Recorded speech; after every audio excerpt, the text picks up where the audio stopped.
Great. We'll call the meeting to order. Welcome to the regular meeting of the Nevada Irrigation District Board of Directors. Would you all join me with a salute to the flag, please? I pledge allegiance to the flag of the United States of America and to the republic for which it stands, one nation, under God, indivisible, with liberty and justice for all. Thank you. Will the secretary call the roll, please? Yes, Division 1. Here. Division 2. Here.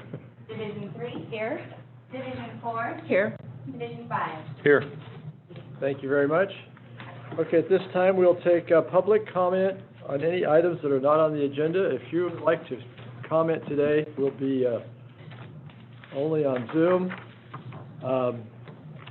Let's see, oh, that's the right screen. Okay, star 9 your phone to comment on any items not on today's agenda.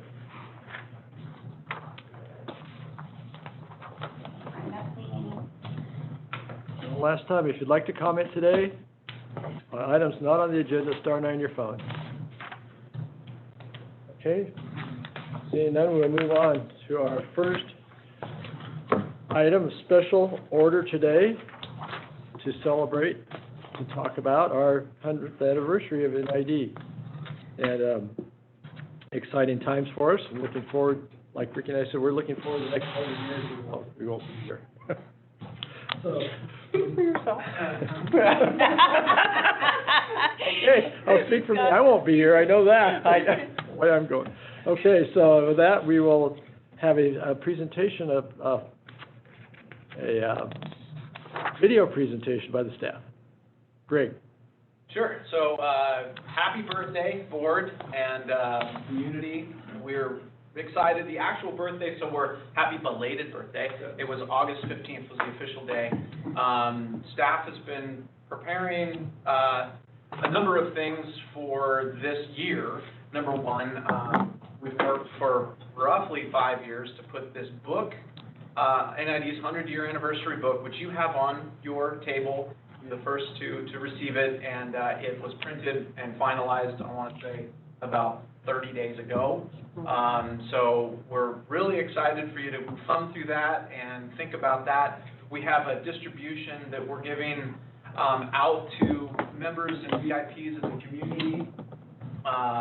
Particularly, one's going to every one of our NID staff and retiree, so we want to make sure everybody gets one of those. We have a number of other, we have a series of authors and contributors that help to the book, and so they're going to get some of those, and they've been working on that for 5 years. Like I said, it was one of the first meetings that I actually went to when I started here at NID nearly 5 years ago. So it's been in process, and it's been a long history. There's been a lot of people that have put a lot of very thoughtful and tedious effort to really think about dates and who was there and timing and finding photographs. I mean, people have gone to the depths of their father and their grandfather who worked at NID and found, you know, in a box in the back of the shed type of thing. And so we've made an effort to redigitize and bring some of those historical items to place.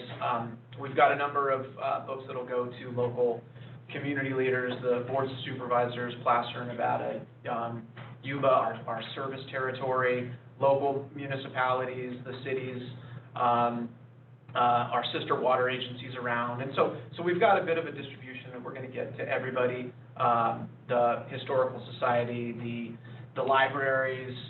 We're even going to send one to the governor. So right on. We're going to make sure that we hit everybody. We'll have a few left over. The intent of the book, just so you know, was never to sell it. It is a gift. We've got a couple hundred left over. So if there's anybody in the future that is going to want another for somebody that you have found that didn't get it, we've got them here at the office and we can do it. Finally, there is a digitized version of this that will be on the website, and it will be in PDF digitized form. That's coming in about a month. That's a little behind. They've got to take it all and make it right. And so that will be up on the website front and center, so anybody can always go in and just scroll through it on the website. We've had a number of party planning that we thought we would do. This year, we had, gosh, 3 or 4 different opportunities where we've created plans and had a really good idea, because I know that the district had put, you know, a pretty good party at the 50th and then the 75th. Some of you might remember, kind of community opportunities and picnics. We had those ideas, but man, COVID just really has been kicking us in the rear this whole year. And so we've had to delay and postpone those. We may do it in a couple years, I don't know. But right now, we're not. This is kind of the celebration to announce that here it is. We're going to start distributing the book to everyone. We've made a commemorative NID 100-year hat. You've seen the logo for the last year. The website's been revamped. There's been the last 10 days, there's been an ongoing sort of revolving did you know about NID? And so we've got a blog up there. If you haven't seen the website, go into that. There's an NID blog that has been talking about the history of the 100 years. Again, our official date was the 15th of this month, was their first board meeting. So with that, you know, we could play this. It's about a 10-minute presentation or a slideshow. It's a revolving, it's a silent movie. And it played at the, it's what we had playing at the fair. So you've probably seen certain slides of it, but this was the first time that I've seen the whole thing. And it's about 9 or 10 minutes. So I'd say let's sit back and just watch that, and then, you know, maybe if the president wants, you could open it up to some comments from the board, and then we'll move on. We do have a nice cake, and I know that there's going to be some folks from Manassian that will be showing up for lunch later on, and just a quick, you know, intimate celebration with the law firm who's watched us through our hydroelectric Yuba Bear project, you know, for decades, and so that'll be nice. So why don't we start with that and turn it back to you. Thank you, Greg.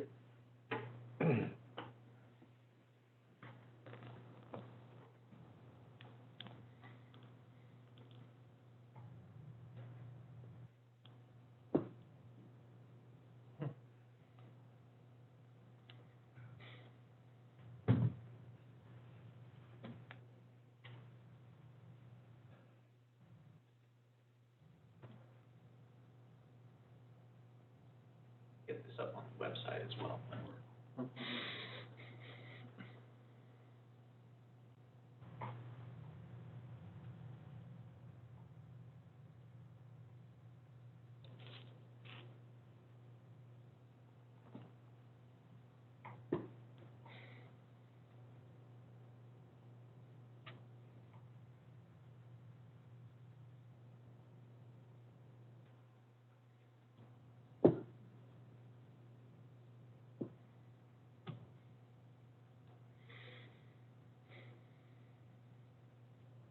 See a lot of these photos throughout the book as well. A lot of them are embedded in there.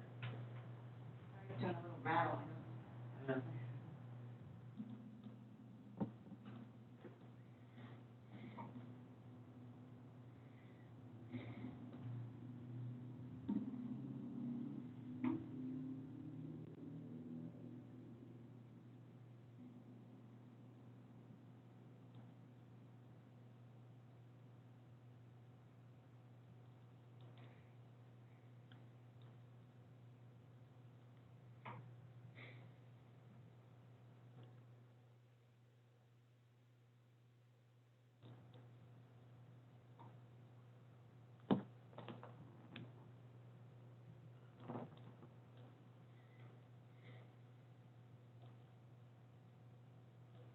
Is that the Bowman House?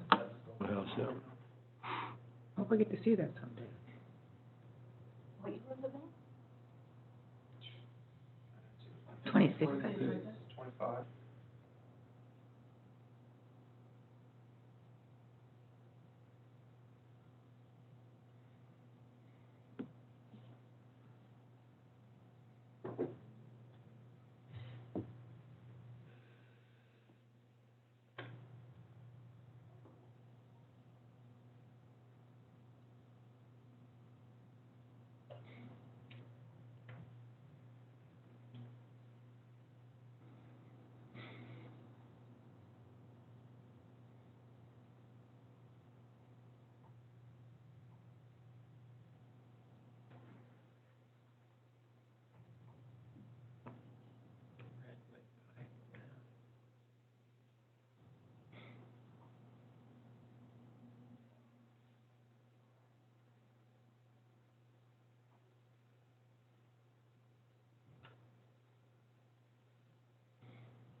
There you go. They weren't our pears. They weren't? No. Oh, that's funny. That's a cool song.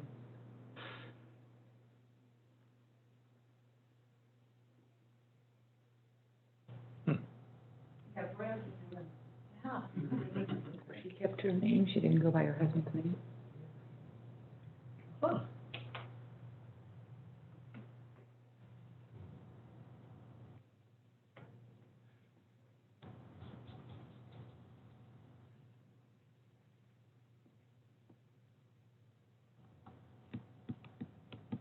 So if you got to see in the boardroom, it's just in here, so it's seeing a nice transition. Oh, that's Oh, good. good.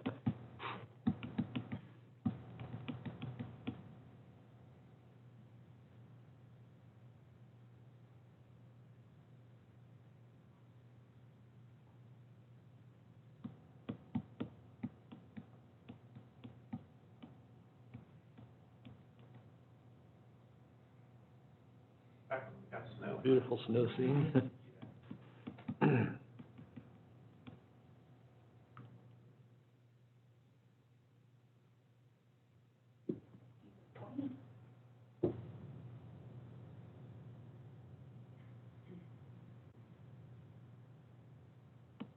Is it Ditch Tinder's house has got some? Appears though it might have been.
Bill's Flat Lumber celebrated their 100th year this year as well. You know if that was a photo, yeah, Bill's Flat Lumber. Yes, Yes. yeah. I know who that is. That's on South Auburn Street, correct? Yes. I think, It's still there? I think part of the building is the bookstore. Yeah. I think half of it burned or something like that, I'm not sure.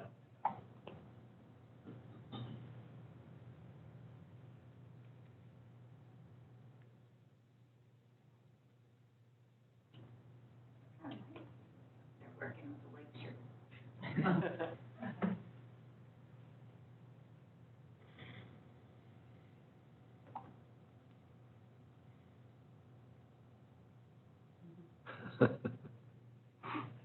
That's great. It is a great picture. That is a great picture.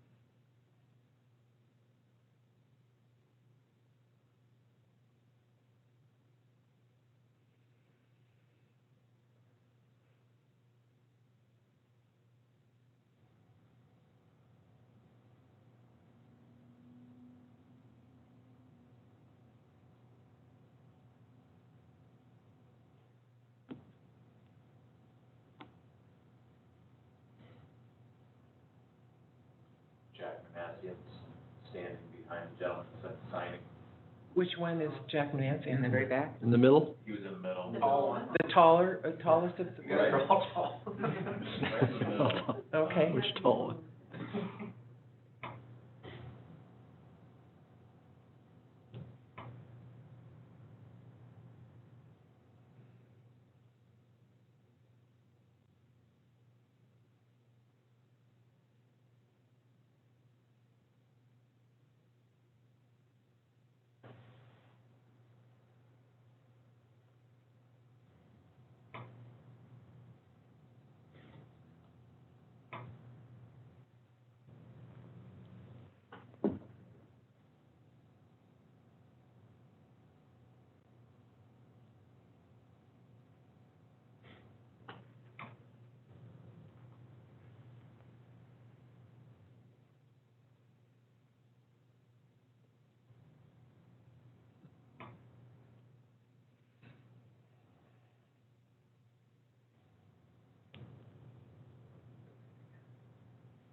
That's it. Cool. Great, thank you Nice. for that. Awesome.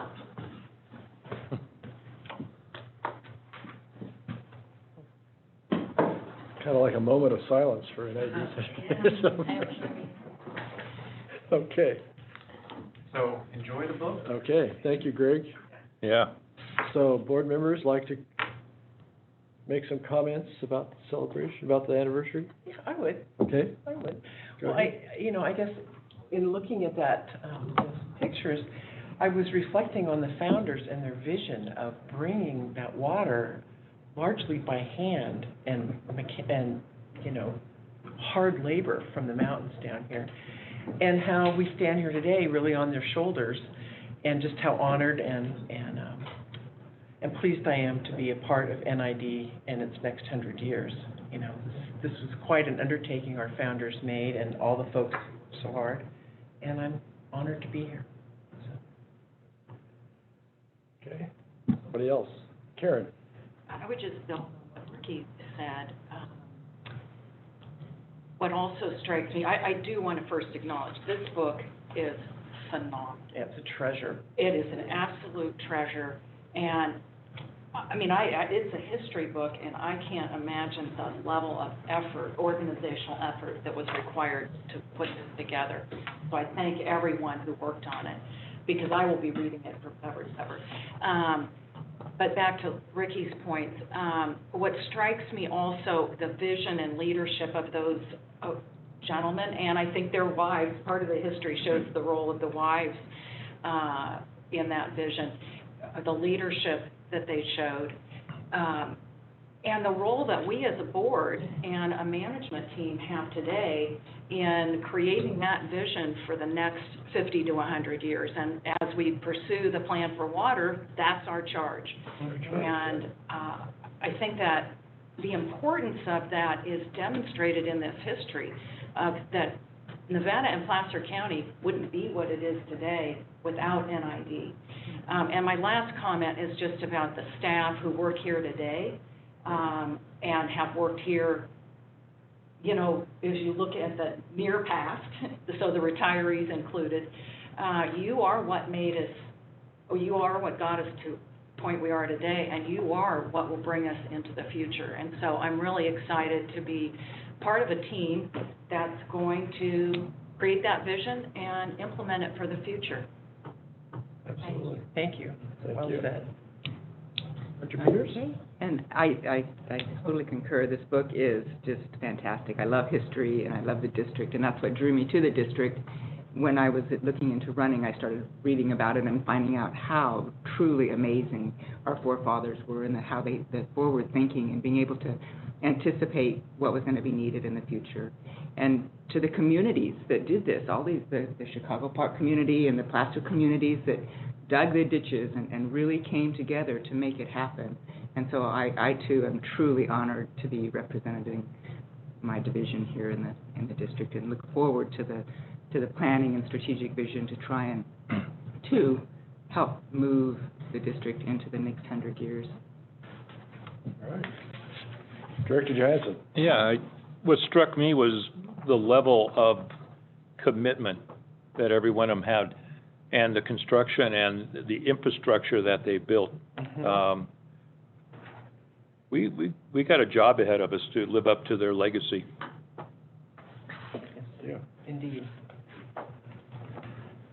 Okay, and for me, it's especially poignant for me today to participate in this celebration, as our family and our farm go clear back to the beginning of NID. My dad, along with my grandfather, attended that first board meeting, and my dad was 6 years old. And so, in addition, our farm has purchased water for every year for those 100 years. So that's pretty, it's pretty special. So it's my pleasure and honor to preside over this 100-year celebration and this year, and also want to thank the staff and the input into the book. I think it's a testament. I'm struck by, every time I look at these ancient photos, but old photos of construction, how difficult it is for us to get up there today and do something. And they did it with horse and wagon. And it just astounds me that they went up there and blasted rock and built something in the rocks. I don't think I'd have the strength to do that today. So, I just really taken by the amount of, as we know, and as we're talking about how complex our system is today. Thanks to them, but we inherit the complexity of that, and we have to manage that today. And I think that's going to be one of our challenges. I was talking to Jennifer this week about that very thing.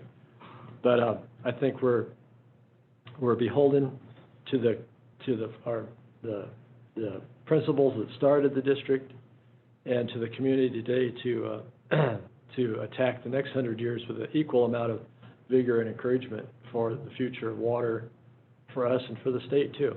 So just a pleasure to be here today doing that. Mm-hmm. Thank you, everybody. Thank you all for your comments. Thank you all, staff. Greg and staff, for the presentation. Yeah. Okay, next item on the agenda is the consent agenda. Do I have a motion to approve the consent agenda? I so move. Have a second? No, I want to pull a couple of items. I'm so sorry, everybody. Let's see if I can find my pen that the photographer gave me. There's Okay, a pen right there. got it. Okay. All right, go ahead. So, I'd like to pull items 1, 2, and 3, please. I have questions and/or comments about each one of those. Okay, And other than that, I would be prepared to approve or move items 4 and 5 of the consent agenda. I'll second that. so you made the motion, Ken. I'll amend it. Oh, you second the amendment. Okay, moved and seconded. To approve items 4 and 5. Okay, is there any public comment on the consent agenda? If you'd like to comment on the consent agenda this morning, star 9 on your phone, please. Okay, seeing none, Madam Secretary, will you call the roll, please? Division 5, Yes. I'm doing this backwards now. Division 1, Yes. Division 3, Aye. Division 4. Aye. Division 2. Aye, okay. Okay, thank you. All right, thank you. So, So thank you, item Mr. number President. 1, go ahead. Okay, so with regard to the minutes of July 28th, my comment is that these are pretty sparse, which I understand has been our position, and specifically on the Texas Creek Flume Spillway Footing Foundation Project, we had a pretty good, I thought, robust discussion about our policy with regard to local contractors. You know, we can make a selection of a local contractor, you know, with a 10%, I'm not sure what we would call that, but as long as they were within 10%. And that's not really reflected in here, and perhaps the greater issue is we need more descriptive minutes. So I don't know what the pleasure of the board is, if we want to add and have these minutes reflect that there was a robust discussion about the 10% policy, or if we could leave these as is and go forward with maybe minutes that are a little more descriptive. Director Peters has been on this issue in the past, so I'm expecting some comments. This is one of my big things about the minutes, and I concur that there's many discussions and topics that we raise that are completely just moved on because they just don't get captured. And I wholeheartedly agree. I don't know that this particular minute is the one to make the change on one particular item. Right. I would definitely, I don't know if we can make motions, but I would definitely make a motion to go to summary minutes with the video as backup. So I think we could agendize that for the future. I think that'd be appropriate. We definitely can. I can just provide a little bit of context. We've been also having talks internally with staff. Using the video as a permanent record does provide some challenges as it relates to long-term storage of the videos. They are pretty hefty files. And so staff was going to approach the board to switch to summary minutes and also still do the video, but keep it for a more reasonable amount of time. But with that said, you know, I do want to not set the expectation. Summary minutes really, there are guidelines regarding the preparation of them, and I don't know that they would completely address Director Heck's issue with having kind of the in-between conversations documented. It really documents They're intended to document public comment, and then the final board action, and then any additional board direction. But how about I provide some additional information to the board, and we can come to consensus on what the board. On how we want them to Mhm. go forward? I think that's a great idea. I do too. So, yeah, it's semantics on summary, summary is key points that were raised in the item. That's what we're looking for. Yeah, and there's a lot of really good guidance that's out regarding the preparation of summary minutes. I So imagine there is. Yeah, I can provide that as well. Great. Terrific. Okay. I like that. Thank you. Thank you, Ricky. Number 2. Yeah, number 2. So I don't know, do Or we need to- direction? Do we need to now approve the minutes and then go on to the next You item? need to approve each item. You can. Okay, let's do that. Then I would move approval of the minutes as they are written. Okay, Second. Thank you. any further discussion? Public comment? Is any public comment on this motion to approve the minutes of the regular meeting, July 28th? Start on your phone. Okay, seeing none, Madam Secretary, you call the roll, please? Division 5, Yes. Division 1, Yes. Division 3. Aye. Division 4, Aye. Division 2. Aye. Okay, Thank you. Director Heck, number 2. Thank you. Item 2, the quarterly budget versus actuals report. Gosh, there was a lot in here, and I don't want to take up the board's time with the minutia, and I took up a lot of Jennifer's time with that already. But I wanted to address a couple things. Is Marvin here? Oh, Yes, he's here. he Hi, is Marvin. here. You're becoming. I was curious about the proper, I mean, there's a lot I'm curious about, but I thought maybe you could respond to one pretty simple question, is that we budgeted a certain amount of $13,700,000 for property taxes, but only received, about $1 million shy of that. And then another spot in here, you said we've received all the tax revenue we will receive. So if you can just comment on why there is that delta. What page, Ricky? Yeah, what page? Well, let's see, there's a couple places. On page 3 of 38, there's a statement that we've received all of the tax revenue. And then on page 6 of 38, at the bottom, you see the property tax revenue there. And 2021 budget was $13,700,000. 2021 actual was $12,900,000.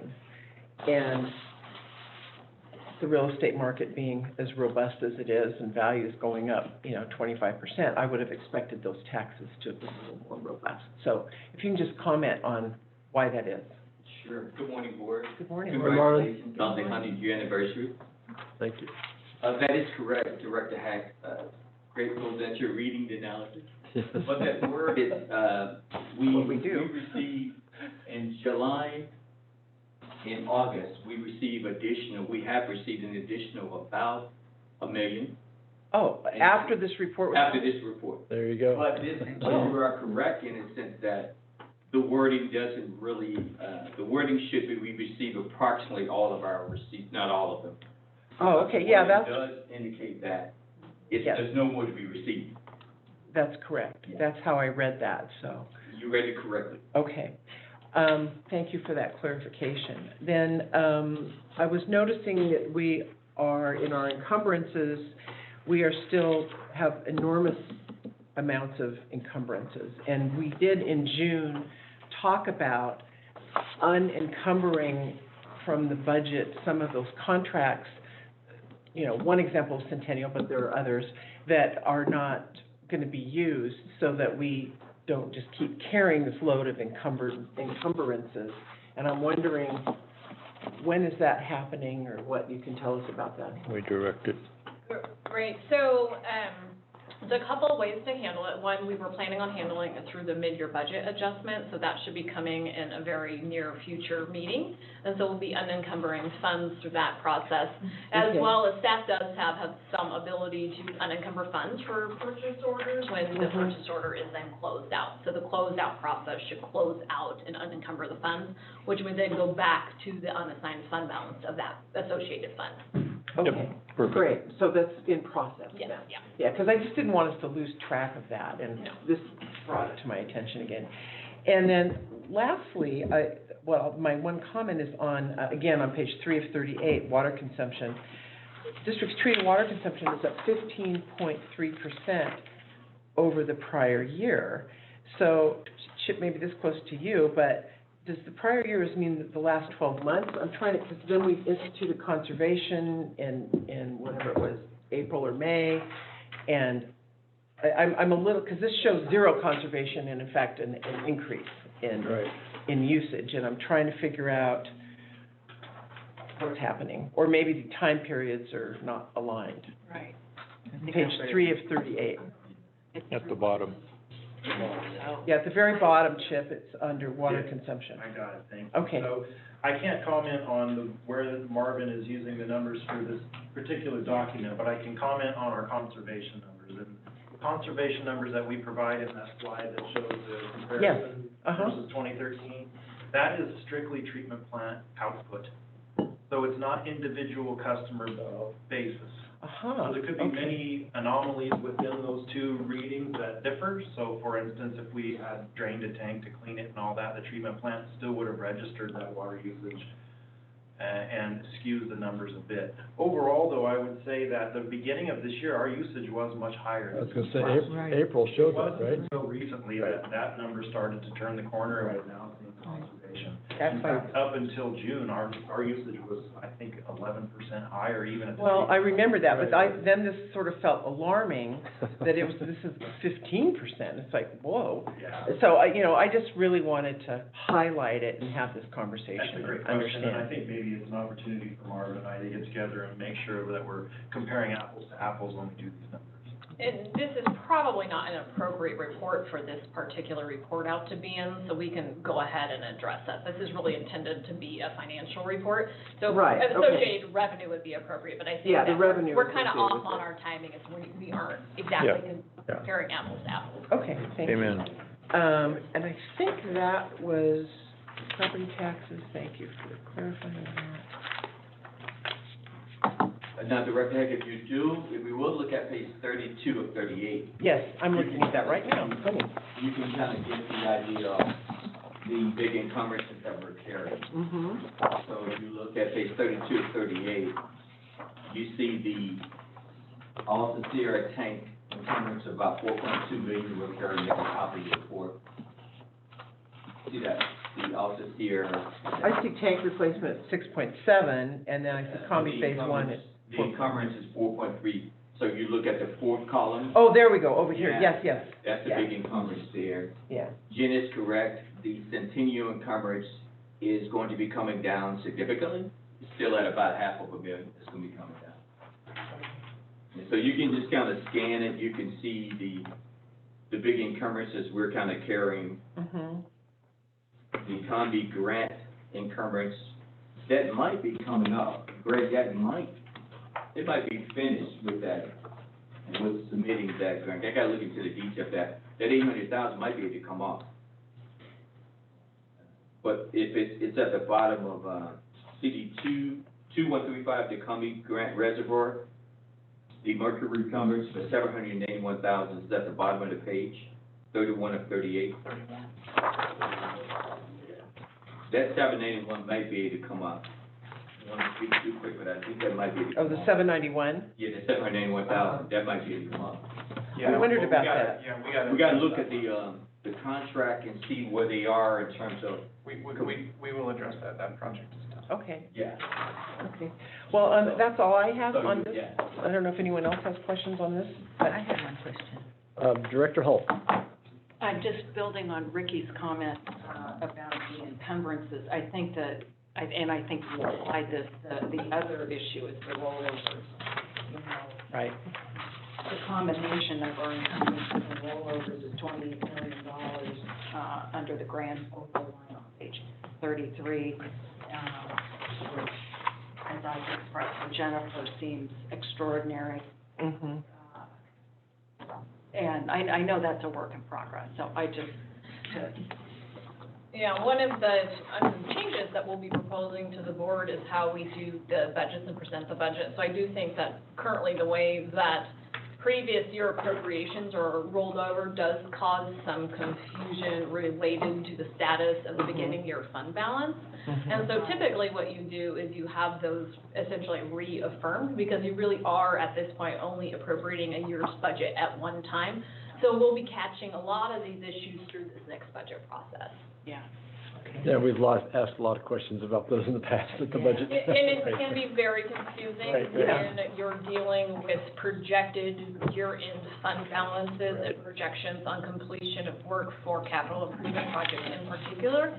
And so typically what you have done is after the audit is completed and we have final financials, then you can go back and essentially amend the beginning year fund balances. So we're starting out clean and then it's all reappropriated. So could you comment on thank you for that question, but I'm going to add on. Because just looking at a number, it may seem like a lot, but relative to other districts or other organizations, does it fall in a guideline, or is it appropriate, that much money? It is. I think one of the things that always causes challenges with any agency is then large construction expenditures, because especially with a December year budget, so if you're approving a capital program and then they start design through the spring and maybe not bid it till the late fall, then you're really seeing the bigger expenditures roll over into the next year. It's very common, and this is also a very common point of confusion for staff, boards, and councils. And so I do have some proposals I think will clear this up a lot. So just bear with me as we start to continue to do some process improvement and reporting the financials. Okay, Thank you. great. Well, one of the comments that I also shared with Jennifer is that we have on page 35 of 38 kind of rollovers, encumbrances, approved budgets, incomplete end-of-year contracts. And some of these things are described nicely so that we can understand categories for these, kind of classifications of funds, but others are very vague. And I think that it would make more sense in reading the financials if all things had some level of descriptor. So just as an example, we have the PRV program that has a specific, that I understand what that is. Down further, we have project budget, non-programmatic, 900,000, and again, lower down still, project budget, non-programmatic, 7.2 million. So I think if things could be a little bit more descriptive, then we can kind of put the pieces together a little bit better. I agree. One of the challenges comes in the manner in which we're using the term rollover. So you can roll over a budget for work that is not done. So the appropriation gets rolled over, but it's essentially reaffirmed and newly appropriated because you're only appropriating a one-year budget. You can then roll over a purchase order. So we enter into a contract. Once you enter into a contract, those funds are encumbered with a purchase order against the funds. That's what's referenced to the encumbrance. And sometimes you'll see rollover of the encumbrance. So I think once we kind of pull this all apart and provide some better descriptors, I think it'll be much clearer. Okay. I have a question for Chip on page 2 of 38. So under raw water consumption, the first quarter has these enormous numbers, and I'm just wondering, what is that? The what numbers? Oh, I didn't numbers. hear you. On page 2 of 38. Yeah. Raw water consumption, first quarter for 2021 has 117,738 acre feet. Quarter 2 has 371 acre feet. And that's the same with every year. So that's the way it's presented. And I just don't understand what that is, kind of what is it? Yeah, and I'll throw my 2 cents in, but Marvin can correct me if it's wrong. He generated the report, but essentially it's an anomaly from the way we bill. So we bill the summer irrigation service in the first quarter, and therefore it all goes into the first quarter process in that first quarter, because that's when we bill. Okay. How does that translate to acre feet? We're probably not using all of that in the first quarter. but he's correct, it's the billing mechanism. Oh, We're that's how much pulling the from a permit. certain, database. So- Chip is probably pulling from another. Yeah. This is a financial report, not a water report. That's right. That's Once the you difference. submit an invoice, you book it as a receivable in the period in which it was submitted, so that's why you're seeing that big number. It's kind of meant to follow the revenue. Okay. It's confusing because what's essentially happening is they're translating billable, receivable revenue into. Acre feet, yes, Mhm. right. It's You're purchasing the whole volume upfront. Okay, thank you for that. Good question. And then I noticed there's, at the bottom of that same page, the year-to-date change in raw water consumption is minus 0.2%. But then on page 3, it says that there's an increase in water sales of 1.4 million, of which $458,000 is attributed to raw water. So I wondered, how do we have the slight decline in sales, but the increase in revenue? Higher prices. I wonder if that has to do with an increase in rate or? Yeah, that's predominantly the rate increase. So even though you might have the same level of usage, we got a 6% rate increase. So you'll have increased revenue, even though you might have the same level of usage, because we got a rate increase. We had a rate increase, what was the level of the rate increase? 6%. It was 5.7. From two. From what? For 2021. What did it go from?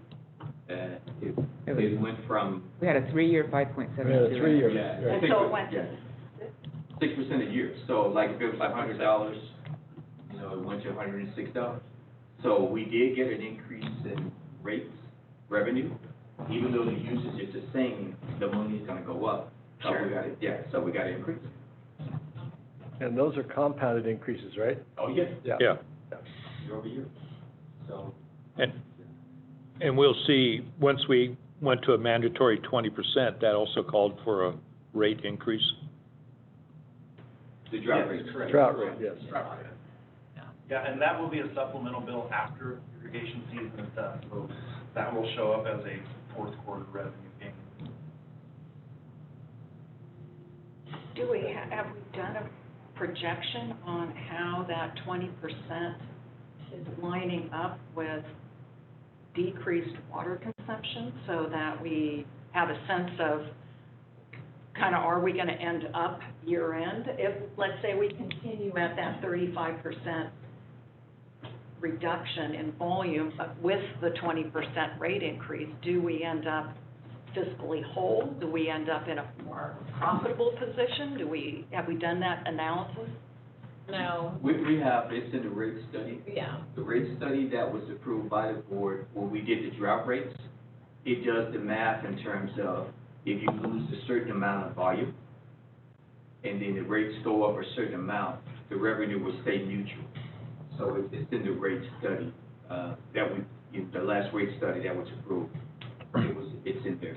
And the drought add-on in the rate study to Prop 218 requirement. So when they originally first calculated it, it's calculated to recover revenue loss associated with less volume sold and increased expenditures.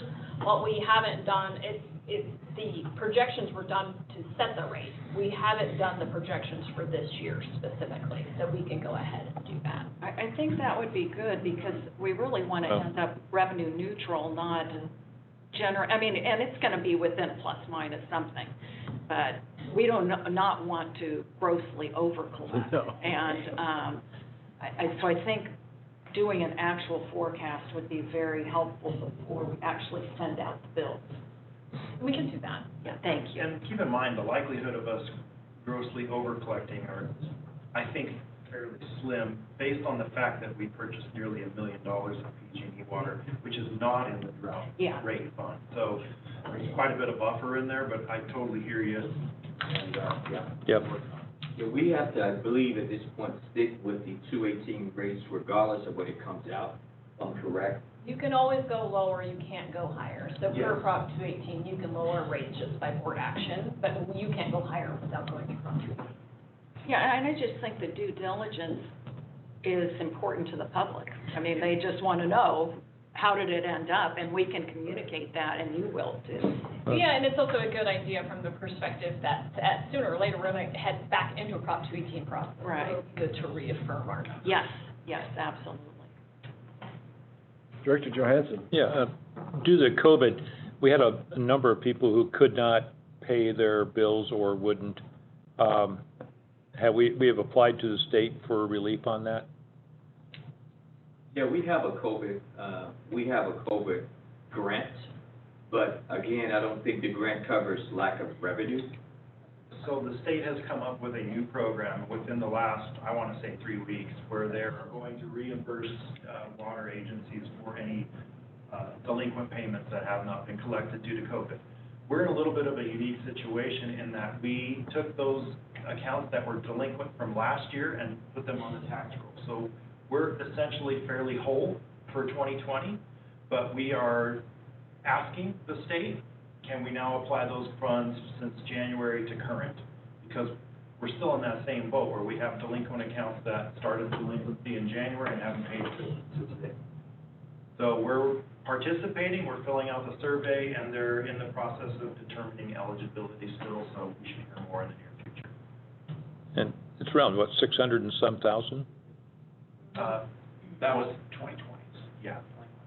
And this year's different? I don't have the numbers Yeah. off the top of my head. That's fine. But thank you for following up on that. Okay, any further discussion on, I'm sorry, Director Peters? Okay, hi Marvin. On page 3, non-operating under revenues, non-operating, I don't understand this, and I know that there's confusion about this 2016 bond, but it says the revenues are 85% of budget compared to 68% last year. And when compared to prior year levels, this amounts to a decrease of $4.3 million due to the drawdown. But it looks like if we're at 83% instead of 68%, it seems like that would be an increase and not a decrease. Can you help me understand what that means? There's an increase in the percentage compared to the budget, but there's a decrease in the overall money. So even though the percentage of budget is tracking very consistent, but the money itself is down. So the money went from 17.3 million. Page are you on? Page 4 of 38. So when we do the analysis, I try to do an analysis in terms of the percentage to show how accurate it's tracking against your expectations. And then we do an analysis in terms of the money to kind of show the exchange in the change in the actual reserve.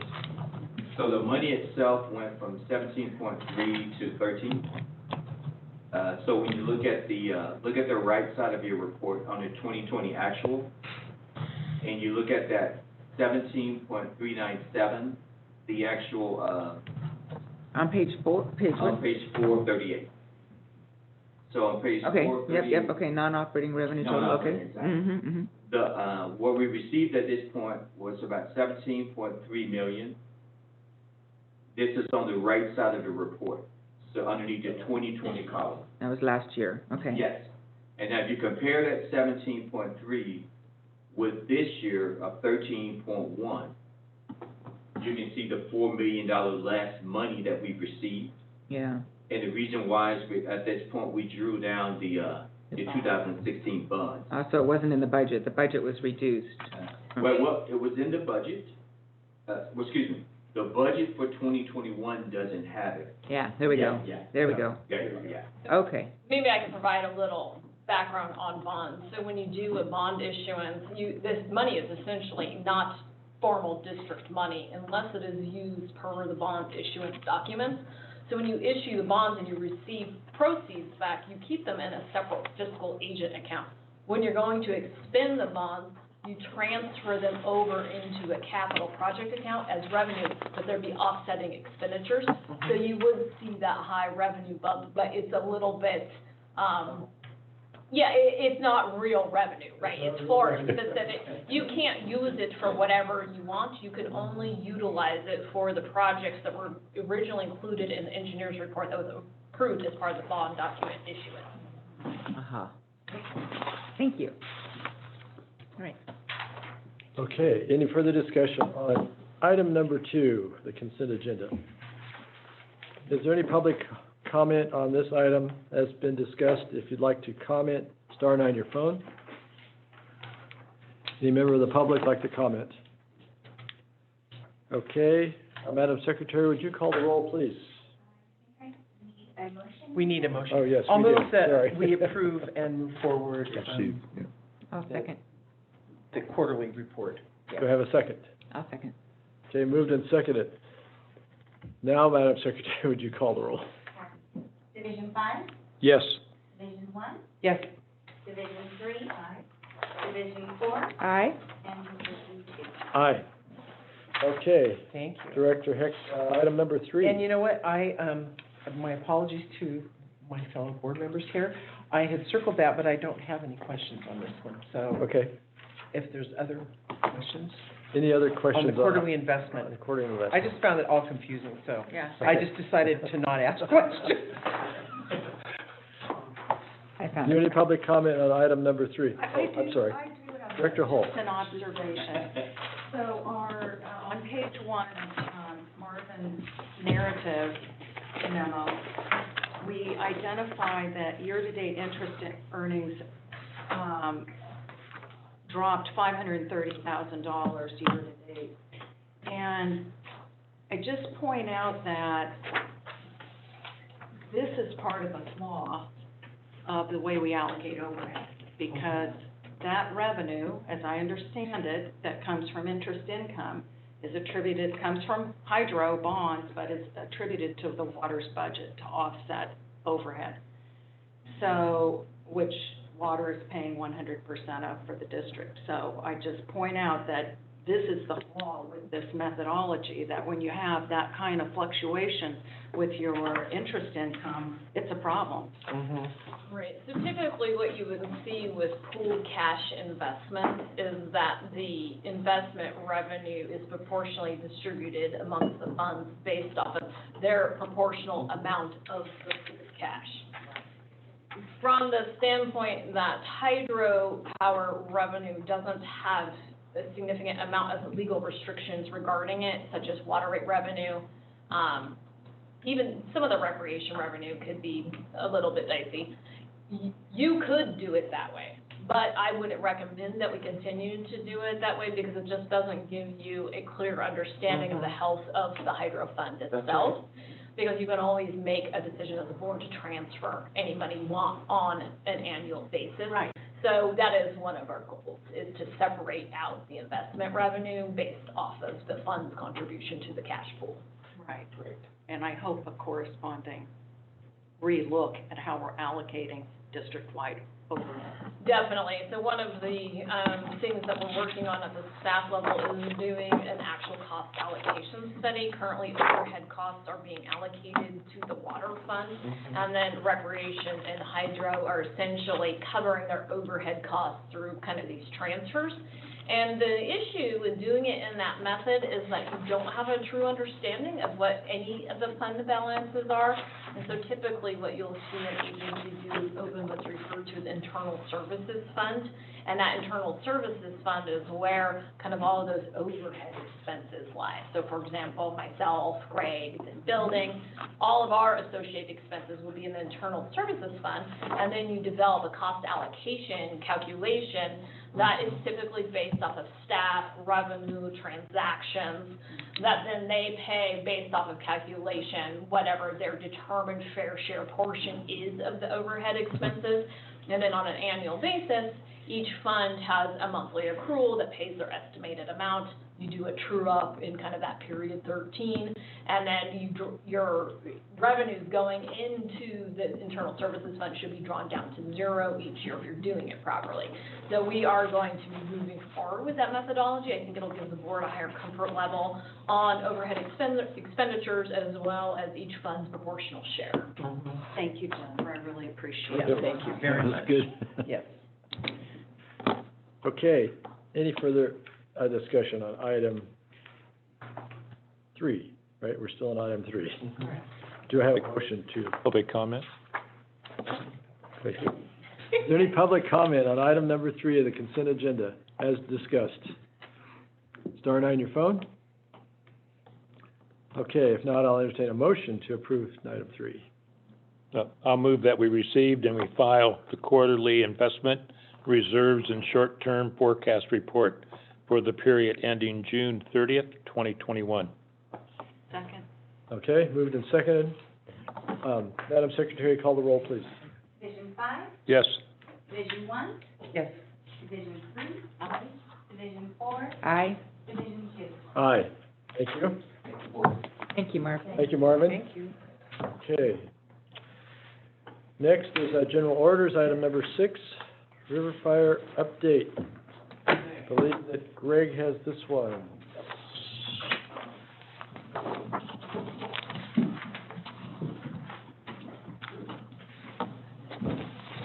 Was there an update? Yes, there was.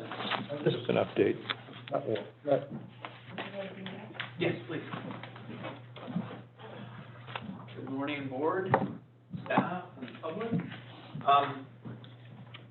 So today, we're bringing you a brief update on the river fire that has affected some of NID's district lands, as well as some of its appurtenant conveyance systems and downstream considerations that we've been looking at, as well as to adopt Resolution 2021-30. That adoption would ultimately declare and acknowledge the existence of an emergency due to the river fire and authorize the district to enter into the necessary contracts to access, inspect, and repair district property and facilities to protect district water supplies and to provide for the health and safety of agency employees and public in general. So, I have a short overview. In general, the river fire occurred between the dates of August 4th through the 13th. And I just want to say, first off, that in general, we were extremely lucky. This community, this district, TCWA, Clackamas County, Nevada County, Grass Valley, Nevada City, Colfax, we're extremely lucky that CAL FIRE, the state, the local agencies, sheriff's office, just got on the ball, and for a period of time, I believe we were the #1 priority in all of the state and all of the western fires for a short period of time, which was critical. They threw everything at it. Everything. It's amazing. And so, you know, I think we became, we were very thankful that this was contained to only 2,600 acres. I think we have reached out to El Dorado Irrigation District in El Dorado County, if they are interested, you know, what we can do. The Calder fire is extremely problematic for those two water agencies. Those watersheds, if it goes across 50, which it did, and if it continues, you know, our sisters up in, if it gets into the Lake Tahoe Basin, South Lake Tahoe Water Utility District, I mean, it has the potential, and let's hope it doesn't. The Dixie Fire as well is raging in many rural parts of the state. So, thankfully, the state took a look at this fire and put everything they could, as you say, Director Johansson, on it.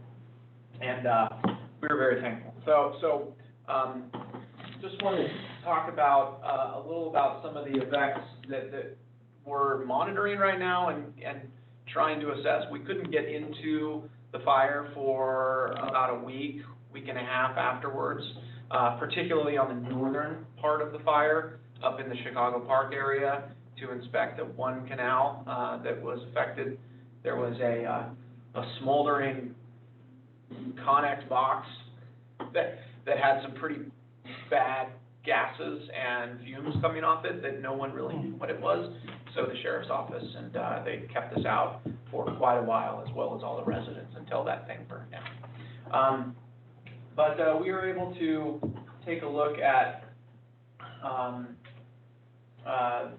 the Bear River for a little bit, and we'll talk about that. So the river fire breached at 6. It started on August 4th in the early afternoon hours. Officially ended from CAL FIRE on August 13th is when they had 100% containment. The official number is 22,619 acres. It crossed the county line of Placer and Nevada County. It's approximately 5 river miles. Started at the Bear River Campground, managed and operated, I believe, by the state, and then it went all the way up, just cut south of our Rollins Dam, and went up towards Chicago Park. Director Beerwagon knows well where officially it ended, right on the southern portion of his property. Communities of Colfax, Chicago Park, Grass Valley, Nevada City, if it continued, were all threatened, and this was really tough for a lot of folks. I think the official number, CAL FIRE, 102 residential structures were completely destroyed, both counties, Nevada and Placer. Number one priority for a period of time. NID, the impacts, we are still assessing and we're still evaluating. We really, don't know the full extent. We're getting in and trying to understand it right now, but we do know that we have roughly 320 acres of ownership that we have in that watershed. Most of all of it is in Nevada County. We've got about 9 acres down there at the Bear's Elbow. I'll show you in a second, which is in Placer County. So very little in Placer County, yet that watershed, that 5 miles, is very important to our conveyance systems. We have critical downstream facilities, including Combi Reservoir. We're really concerned about sedimentation of Combi. As you know, we did a $7.5 million sediment removal project. It took a 2-year period of removing 50,000 cubic yards of material from Combi. This is a 5-mile stretch of very steep, rugged terrain in the Bear River watershed, and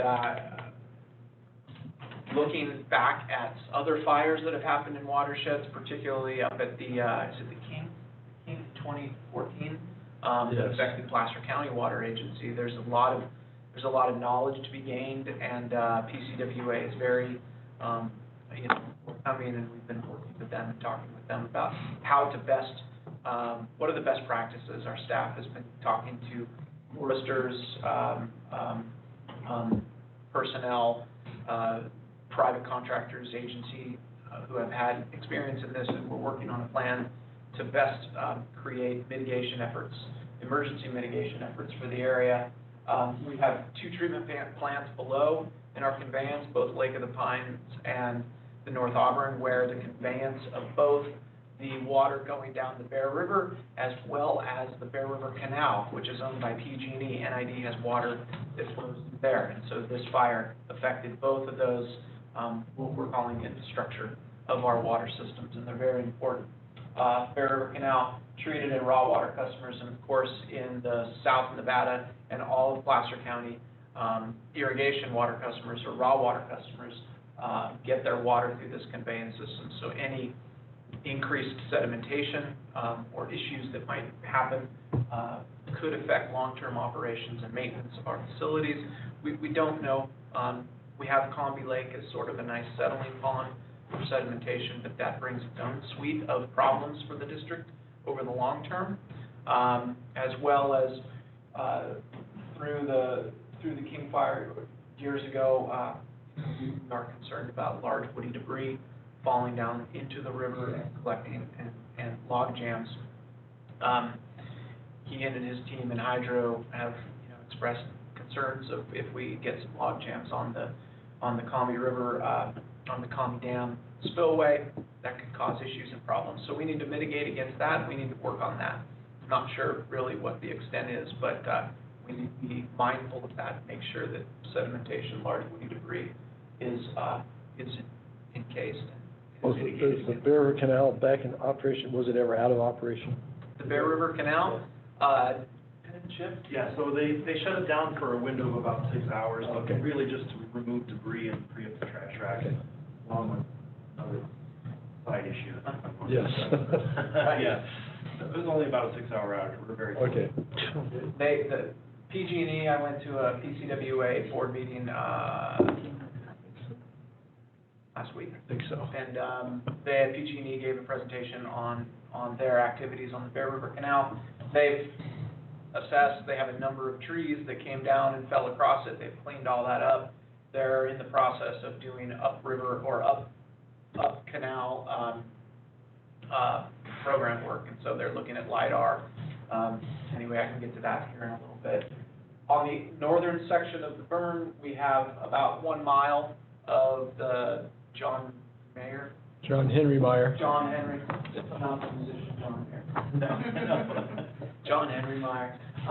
Canal, that this is a picture of here, and we've been, there's just a lot of debris in there. We've got sticks and trees that are going to continue to fall into it, so we're going to have to work on that. Greg, of the 320 acres that NID owns that were in the burn area, was any of that improved property? Any houses? No. No, okay. It's all raw land. It's all raw land. Oh, thank you. Yeah. So this is a picture of NID's watershed of the Bear River watershed, I should say. Up here is the burn scar. So that's the burn scar up there. Rollins Lake is there. And as we go down, you can see the Bear River continues through Lake Combi here, and it continues over here, and that's also the county line. But we do have customers, irrigation customers over this way. This is the Bear River Canal as it comes out of Rollins and down, so you can see it travels pretty much hand in glove with the Bear River itself until just south of the burn scar, and then it starts peeling away and comes into Auburn itself. This is an overview map of some of the canal systems that are feeding from both the Bear River itself as well as the Bear River Canal for NID's purposes. So we highlight those and connect those as infrastructure of the district.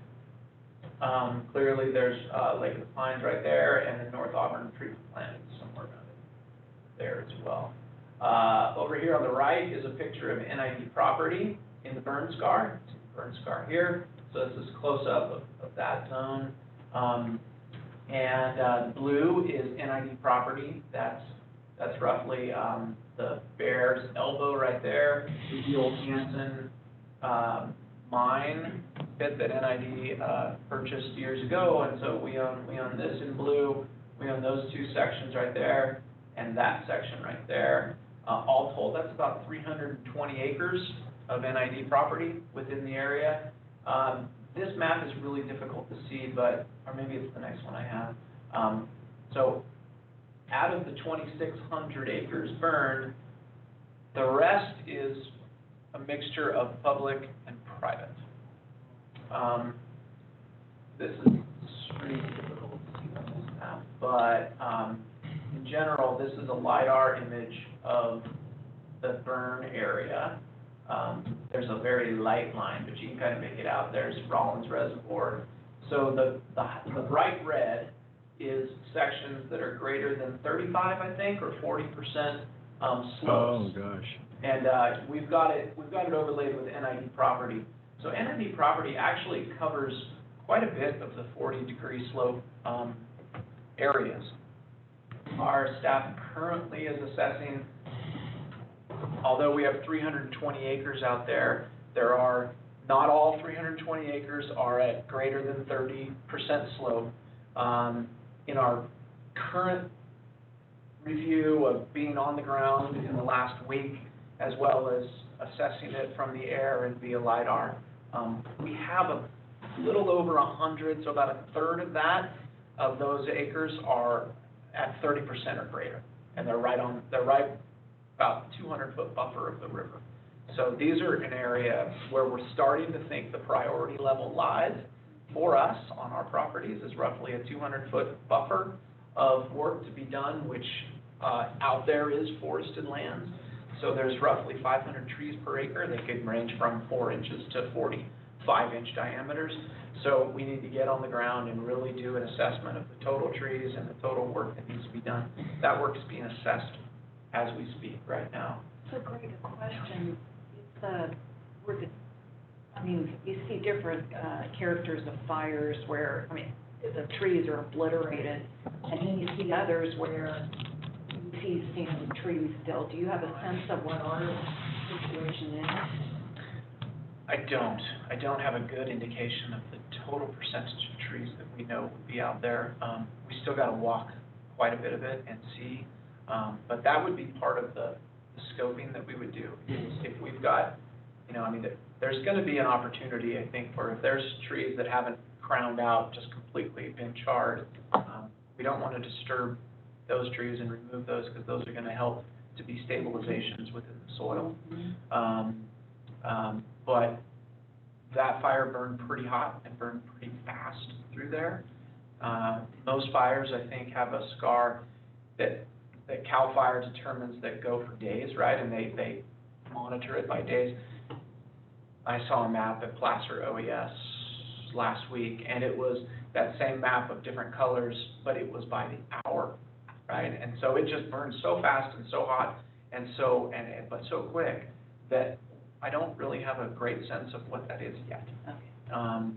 Our forester contractors are going to help us determine what are the trees that are the most appropriate to leave, what are the ones that are most appropriate to cut down, lop, scatter, where are we going to need to do different mitigation measures, wattles, straw bale, reseeding, and so that's sort of the phase that I'll get to here in a second.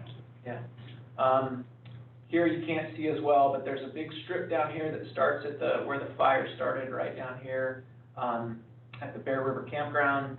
The state owns a pretty big swath of property here in Placer County, and then the BLM owns another. It's sort of a backwards L that's right in here, right next to our property, which is here.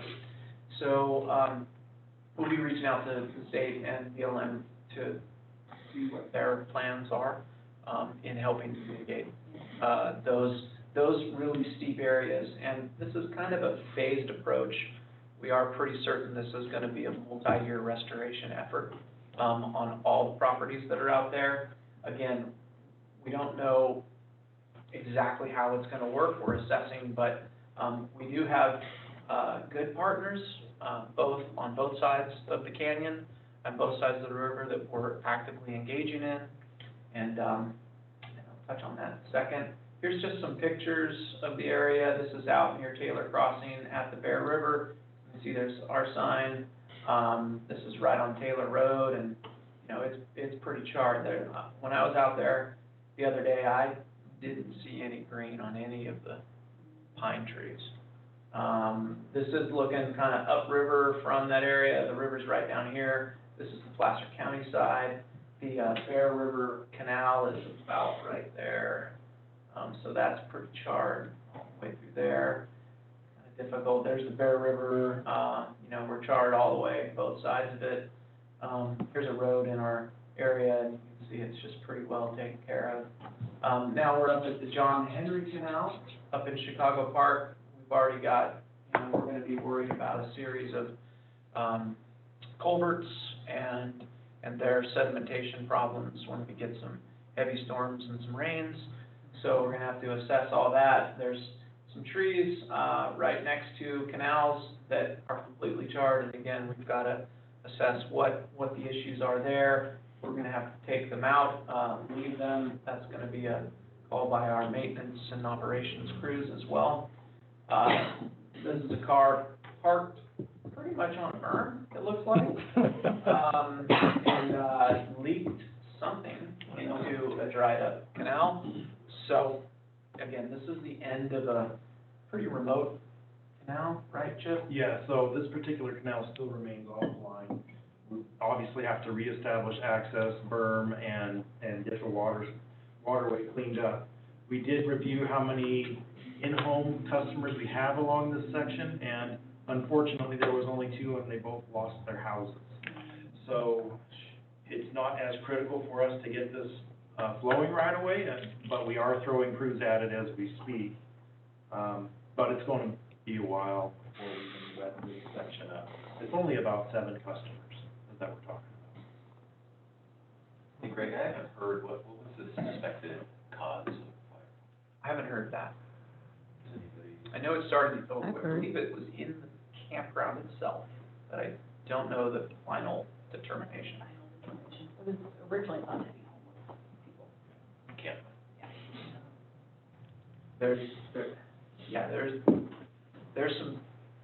There's ongoing concerns down in that canyon, not just at the campground, but throughout that watershed.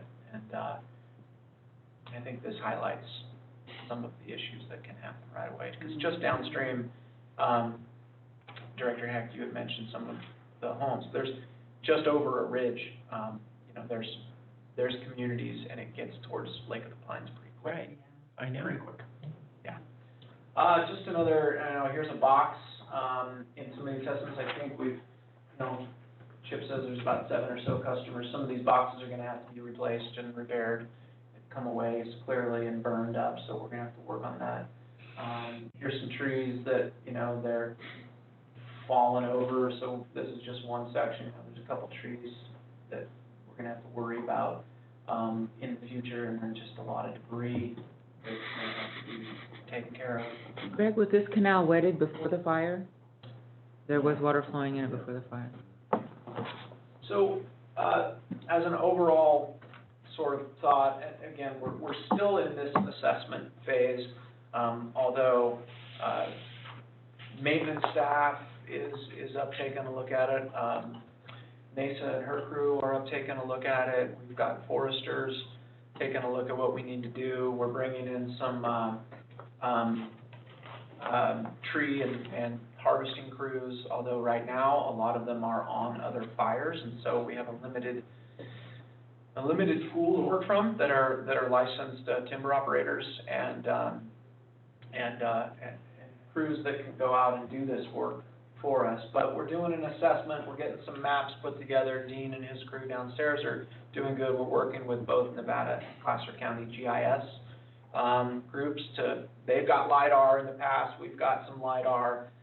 PG&E is doing a LiDAR flyover, I think, earlier this week, and they've committed to sharing those resources with us as well, so that we can kind of create a general, larger view of what we need to do in order to secure this watershed from eroding, landslides, issues, and both NID, PCWA are well aware of the concerns and working together. Greg, I have a question. Yeah. It's not on the map, but in our board packet, number 2, the defining the phase 1 response action, B, it says using a water resource protection framework. Yeah. Can you elaborate on that? What do you mean by that? What? I'm sorry, I cannot elaborate on that, to the T, but I can get back to you on that. This was something that Nasa and her crew, with the forester are working on. Yeah. And it's really, it's this concept of a buffering zone.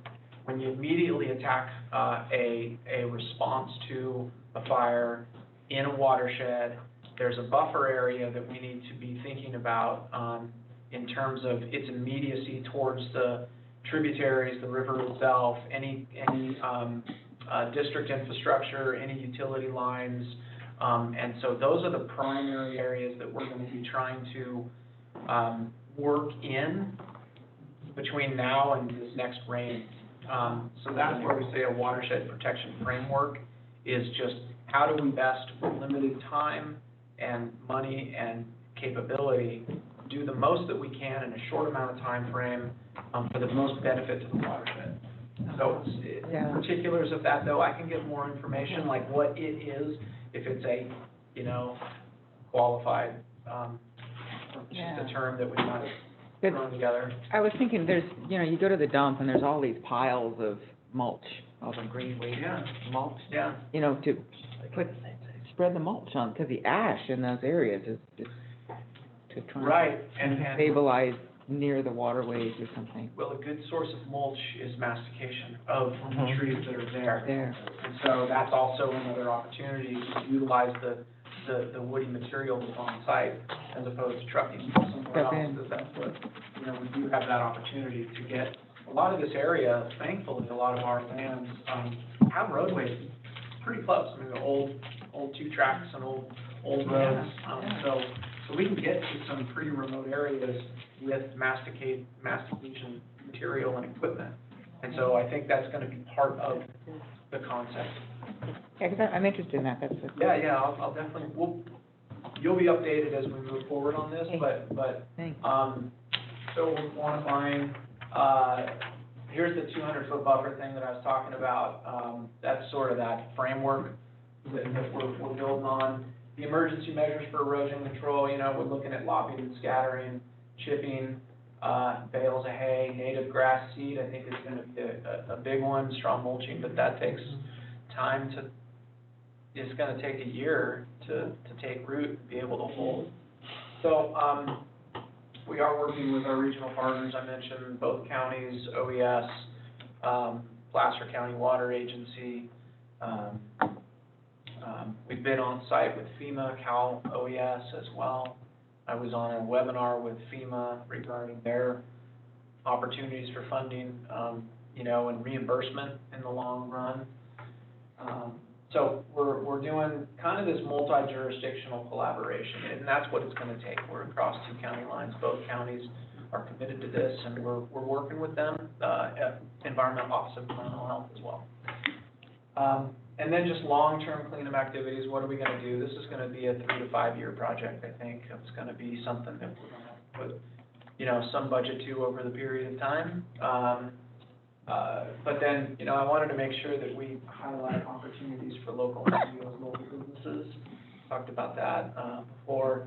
You know, there's some capacities and capabilities that are not here in this district that we need to outsource and contract with.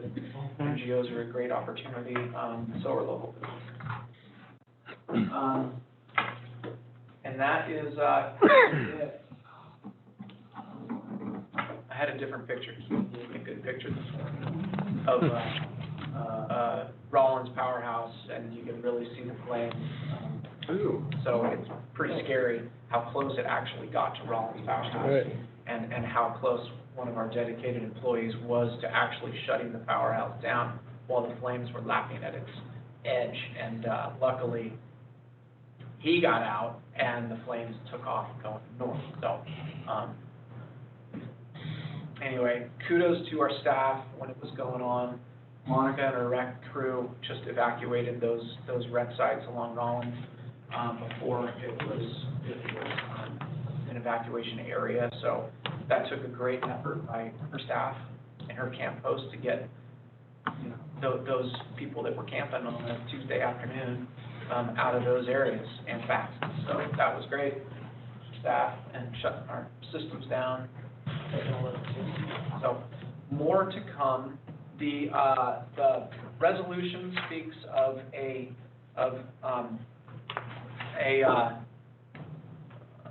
entering into contracts, committing right now. We don't have the scopes and those contracts kind of in hand yet, but we are getting some quotes on going in there and doing some lop scattering, going in there and doing some mastication work. We believe it's going to be somewhere in the $3,000 to $5,000 an acre range. So that's sort of an estimate right now. That's just this preliminary push. There's going to be a long-term kind of, like I said, multi-year establishment just on NID's property. But that's what we're kind of looking at right now. I don't have those quotes, but those are some of the quotes I take for hand crews, and then also to get in there with some mastication.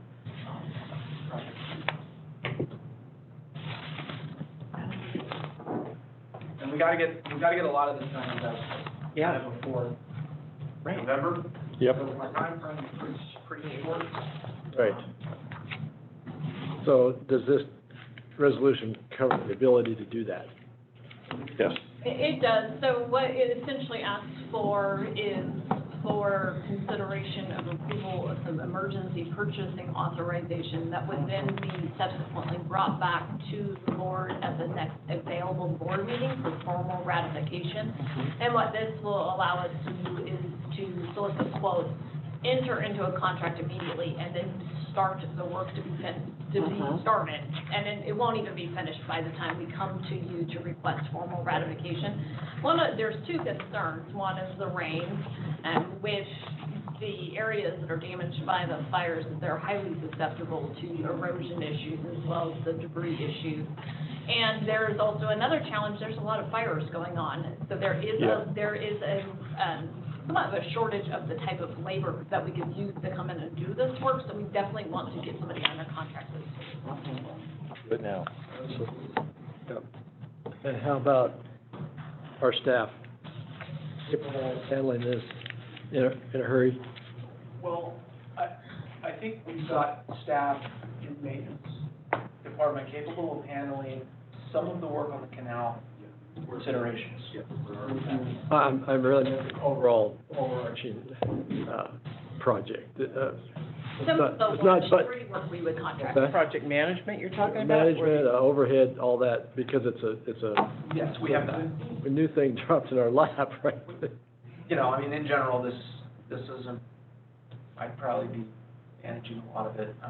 Okay, And we do have the ability to make sure that we're getting the right work done in the right time frame. okay, We're already, like I said, we've got, I think our maintenance staff is already engaged in the canal work. We're already engaged with a local contractor on tree work right now. They're giving us a quote very soon. So okay. there are many ways that we can manage this Okay. without having, from an administrative perspective, without overtaxing Okay. existing activity. So I have a couple questions. So the actual money to pay for all of this, which I imagine because of the shortage of contractors can be really expensive, probably far exceed your initial estimate, no doubt, because that's just how things go. So where are we going to take the actual money from? Is this an appropriate place to take from reserves? What? Right, so it would come from either unexpended funds that were already appropriated, you know, we could look through our budgets, or we would be coming back and requesting a budget amendment with the contract ratification. But it is likely that we will receive some emergency funding, and that is also part of adopting declaration of an emergency. When you apply for and receive funding from FEMA or Cal OES, you are required to have an emergency declaration. So it just really depends on the contract specific. You know, some of the work CHIP is obviously going to be able to absorb into its budget, for example, the small amount of canal work they're currently doing. But we will definitely be having to use our unassigned fund balance to fund the rest of the contract. Because with those emergency funding, it's on a reimbursement basis, and it doesn't come I was much wondering further. about that. How many years later? Yeah, so on a cash basis, On we a will cash be dipping basis. into our Yes, resources. definitely. And then that was my other question is, does this resolution, because I heard this morning that, I don't know if it was a state, but I think it was a state, applied to the feds to get more money, and it was granted from the current administration for specific to these counties, including Nevada and Placer, for these fires. So does this resolution allow us to then apply for those funds, or do we need to modify? It does. Okay. No, it does. And Cal OES, like I said yesterday, Nevada County, we'd be applying to Nevada County. There's an opportunity, we could be the lead applying on our own as well. But I still have to work with OES on that, trying to figure out the best path forward. Applying for and receiving FEMA federal funding for things like what we need to do, just gonna warn you, is difficult. Yeah. There's sort of a context that mostly focuses on structures and buildings and homes. And homes. We are watershed, we are protection of future events. Infrastructure, yeah. Future events, not necessarily the event that happened. So there's some nuances there, but we'll bring back some updates on how that goes. Well, I sure thank you. I know that this, and thanks to the staff, my gosh. Yes, right. Everybody worked, I know, really hard in an emergency situation. And I'm grateful to everybody. Yeah, We got lucky. really indeed. Director Hall. I have a question about, because this brings to mind, obviously, with this fire and others, our risk that we have in other parts of our watershed. So I'm wondering, do we have a risk assessment and risk management plan for the district relative to wildfires? And if not, it seems that there would be an imperative to really undertake that and really get at some strategies around protection of our infrastructure in the high country. And so I don't really know what we have. And So we do have the draft watershed protection plan that we've been developing. It's not ready to be unfolded, but I think it's getting pretty close. And so this is a good opportunity to really bring that to the fore. It talks about the watersheds, the soil types, the risk assessment, you know, the acre, trees per acre, what we should be doing sort of on an ongoing annual basis. A number of months ago, you saw the risk assessment of hydro that talks somewhat about some of the vegetation and clearing around those lines and those activities. So there are sort of a few specific risk analyses that are ongoing from the from perspective of power generation, and then we're also created one for a watershed process. And so I'll look forward to talking, and I'll bring this back with Mesa, and we'll bring that to the board as soon as we get that sort of relatively finalized in its three parts. that'd be good to plan for water integration. It would be, yeah, I completely agree. There are elements, like we've said in the past, you know, NID owns roughly 10,000 acres of land in our 280,000 acre service territory. About 7,000 of that acres is kind of in forested woolly lands. So those are the lands that we have, you know, protection off of. We can go on land and do that. We're doing a lot at Scotts Flat. We're doing a lot at Rollins, right? So we're hitting these. We're doing a lot up at Jackson Meadows around popular areas of campgrounds, et cetera, the Bowman Corridor. But there are other lands, and it's part of this working with our regional partners in collaboration and getting other entities to understand this infrastructure. NID is reliant upon these lands, and much of this land is going through private property, it's going through SPI, it's going through the state, it's going through federal agencies, and if and when these become a problem, we could have future efforts of mitigation and cleanup and resolution. So anyway, to your point, yes, we are looking at it. I'll follow up and see where we are with bringing that to the board. Yeah. What comes to mind when Karen asked that question is, we've mentioned this before, is what if a section of that wooden flume structure on South Yuba Canal burned, right? Right. Do we have a plan? Do we have money in the bank? What is the plan? What is the plan? And I think that's, of course, that's the worst case scenario that we talk about a lot, but there's others too. Worst case happen all the time these days. Right. So It's a reality. it is reality to keep that in mind, so. Yeah, and I think that, I think we would be held, not personally culpable, but our ratepayers would find us responsible if we did not have a plan around this. And, you know, even if it has, you know, I don't know, it's not gonna be a perfect situation, but, if we don't, we need to have that plan so that we have some ability to respond. Anyway, and I appreciate the work that you're putting into that. And work towards mitigating those risks in Exactly. the long term. Right. Yes. Right? Long term. I mean, for many years, these catastrophic fires were kind of few and far between. Every now and again, something would happen, but it's now on an annual basis, and it's scary. Yeah, it's like, when is it gonna be your turn? Not, so. And that has always been a concern for the district, and recently, gosh, within the last 10 years or so, we installed these siphon link pump stations specifically with that concern in mind. It allows us to supply water to some of our raw water canal systems that supply the drinking water systems as a backup.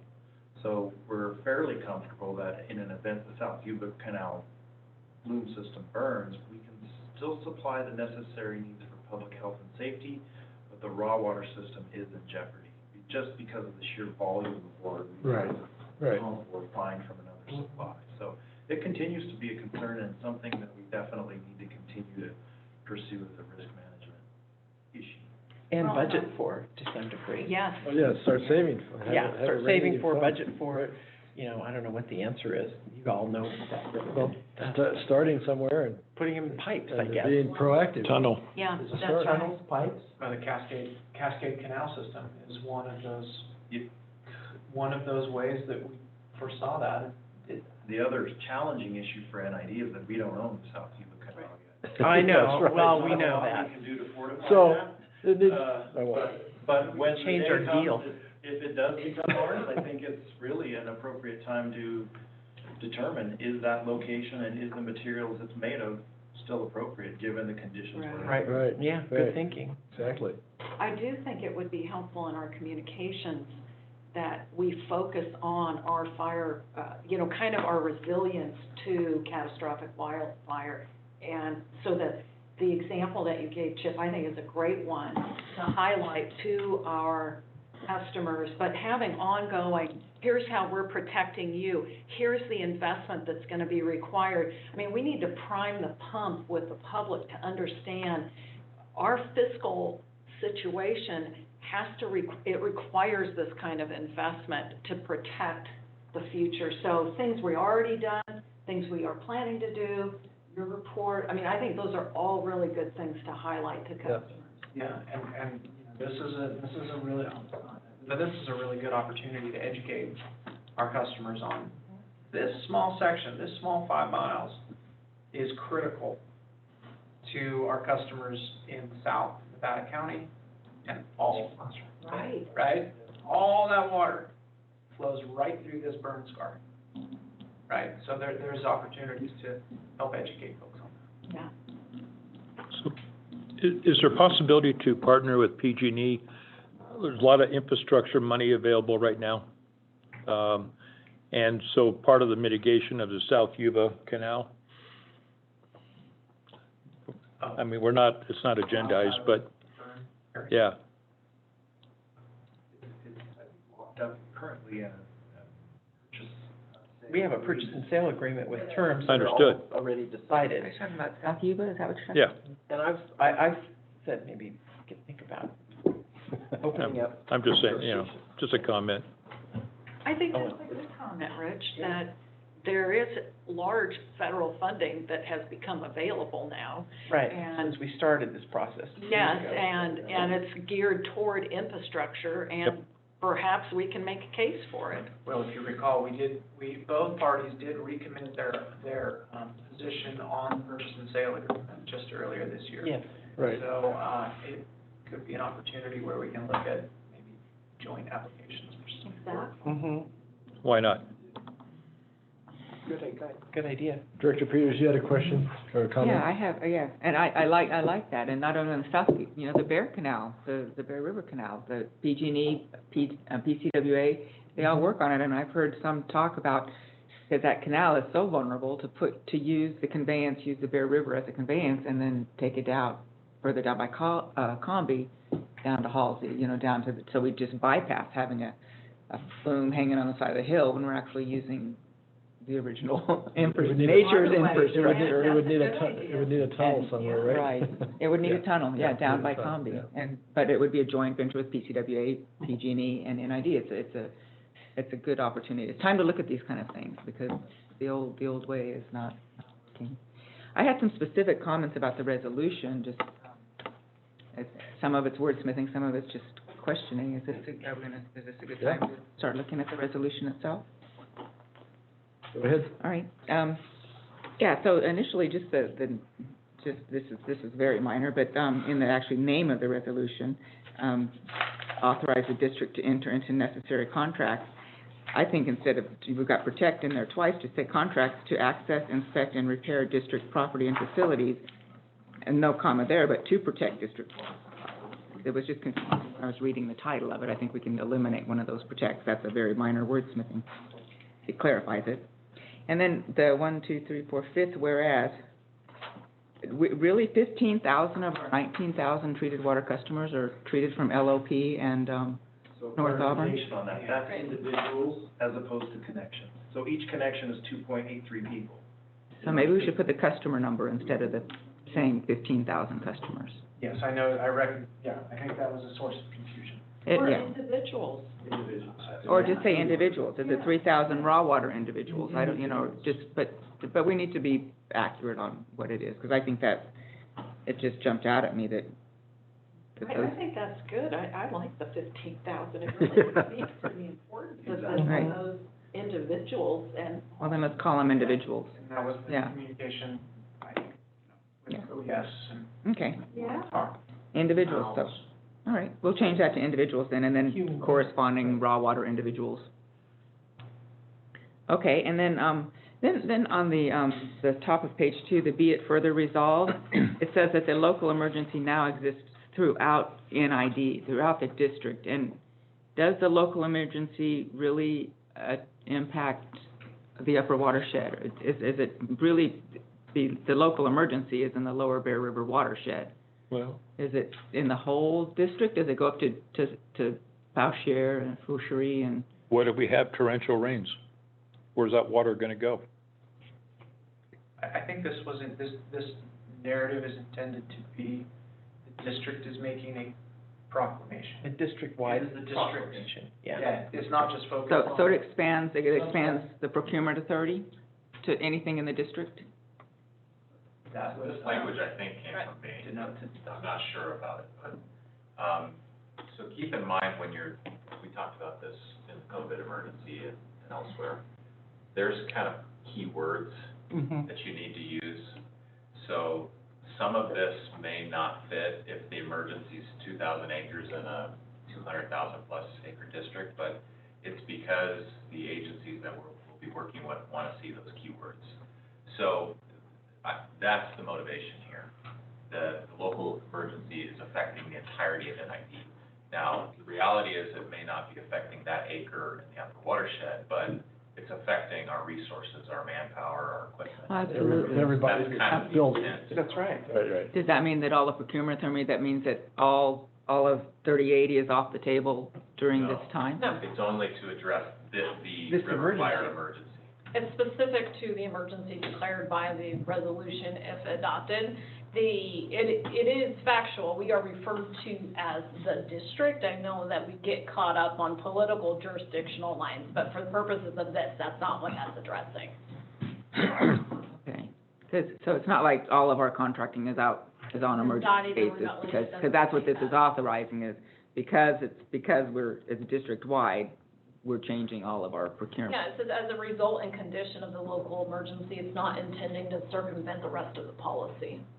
And it doesn't state that it does either. Okay, because in the policy, we do have an emergency purchases. It's a little different, though. It's a. This is a little bit of, in part procedural from the standpoint that oftentimes when you apply for emergency relief reimbursement, you're required to have this A resolution. on Oh, I file. understand that Oh, yeah. completely. As Yeah. well as it also will allow us to circumvent some of the bidding requirements, and so that's the purpose of it. This is a very typical, normal thing that occurs during emergencies.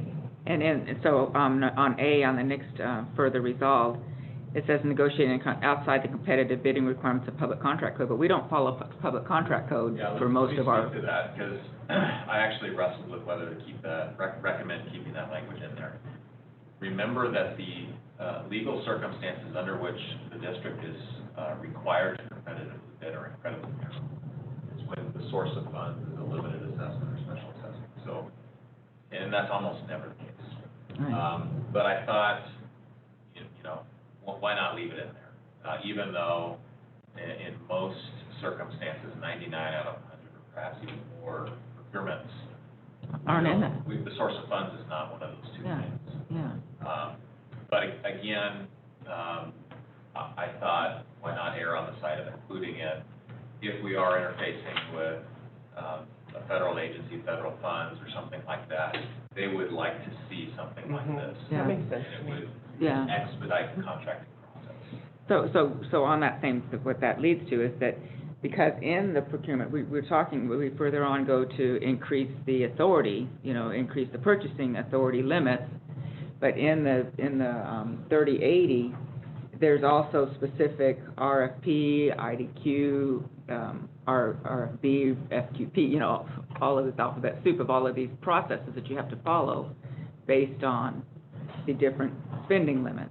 And so we are only talking about the authority under public contract code, but No, it also we also states had, the district's actions and the district's procurement policy. It's in the further resolve A. and of the bidding requirements of the public contract code otherwise applicable. So I thought that was tied with And read the next. and the district's procurement policy. So the intent Oh. here is to press pause to address the narrow river fire event and the need to respond quickly. To press pause on those competitive bidding, Yeah, whether they are a result Public. of the law or policy. yeah, And then there's another limit that this lifting of policy would not exceed $500,000. okay, so it does, so this other procurement and the procurement policy means all of these other requirements in these process authorities Correct, that's in reference to the entire policy. to the purchasing Correct. guidelines. Huh, okay, and then on, C, it says that you'll keep us, updated on, the authorities delegated by this resolution, if appropriate, but when wouldn't it be appropriate to keep us up to speed on this expedite or this unique This is situation? my language, so let me try to explain. So, staff's commitment is to update, period. The if applicable part is bringing before you an action item to ratify an action taken. I could foresee scenarios where staff will definitely provide the update, but it's an update of an action that's done. Already happened. It's not a ratification. Yeah, right. There will be circumstances where there's a contract or something, yes, we'll bring it before you for ratification. But by the way, ratification implies that you can decide not to ratify, in which case we'll have to build contract language into our agreements with the consultant or the contractors. So in any event, I kind of see this as two separate things, and maybe I should have just had a sub D there, but yes, staff will provide regular updates. The if appropriate only speaks to that ratification action, which may or may not be appropriate. Right, I think that the key here is that C is in reference to this actual resolution, and that's it. So any actions taken under any emergency authority afforded by the resolution will then be subsequently reported to the board. If appropriate, Right, we Yeah. don't have to get every little right. detail. Right. But the bigger picture, you're gonna keep us informed about. Yes, so if something was to be, some action was taken with, under my current existing authority, Chip buys some, I don't know, fiber rolls for the canal he's fixing, I'm not gonna report on that. Yeah, Right. sure, okay, yeah, okay, Thank God. thanks, those are my questions. Can I go back to, point B, the whereas, 15,000, I was thinking about this. I think it would be better if it said approximately 15,000 treated water residents, or, I get individuals, treated water individuals sounds really, I think, oh, that's weird, Karen. But treated water, I get where you're going with customers, but, and then I thought the 3,000 raw water customers should remain as is, because we don't know, some property is vacant and some is, Those are correct. Those Yeah. are- Is it 3,000 connections? Yeah. Yeah, so that's, we are kind of mincing words. yeah, Yeah, Right, right. so a customer, in our minds, we deal with parcel on a connection basis. We would say, because there's several customers that live there. I don't know that it much matters, Yes, but I think that we yes, I can agree. certainly change it to 15,000. You can leave it any way you We like. could make it easy and go back to how we discussed just customers and talk about, it's roughly Typically, 11,000. yeah, I would like to keep it as population-based. Sometimes the Yeah, me emergency too. funding does come off Right. and get distributed Yeah. prorationally. But we'll come up with, Yeah, how about we just however say you want to say it. approximately 15,000, It should be like individual treated water users. yeah. Yes. There you go. Ta-da. Ta-da. There you go. I Like do that. not, I Wanna be personally don't accurate. think customers is incorrect, but we can modify for clarification basis. Plain English. I like customers. Any further discussion by the board on the resolution? Okay, at this time, if public would like to comment on this resolution declaring a drought enforcement resolution modification, star 9 your phone.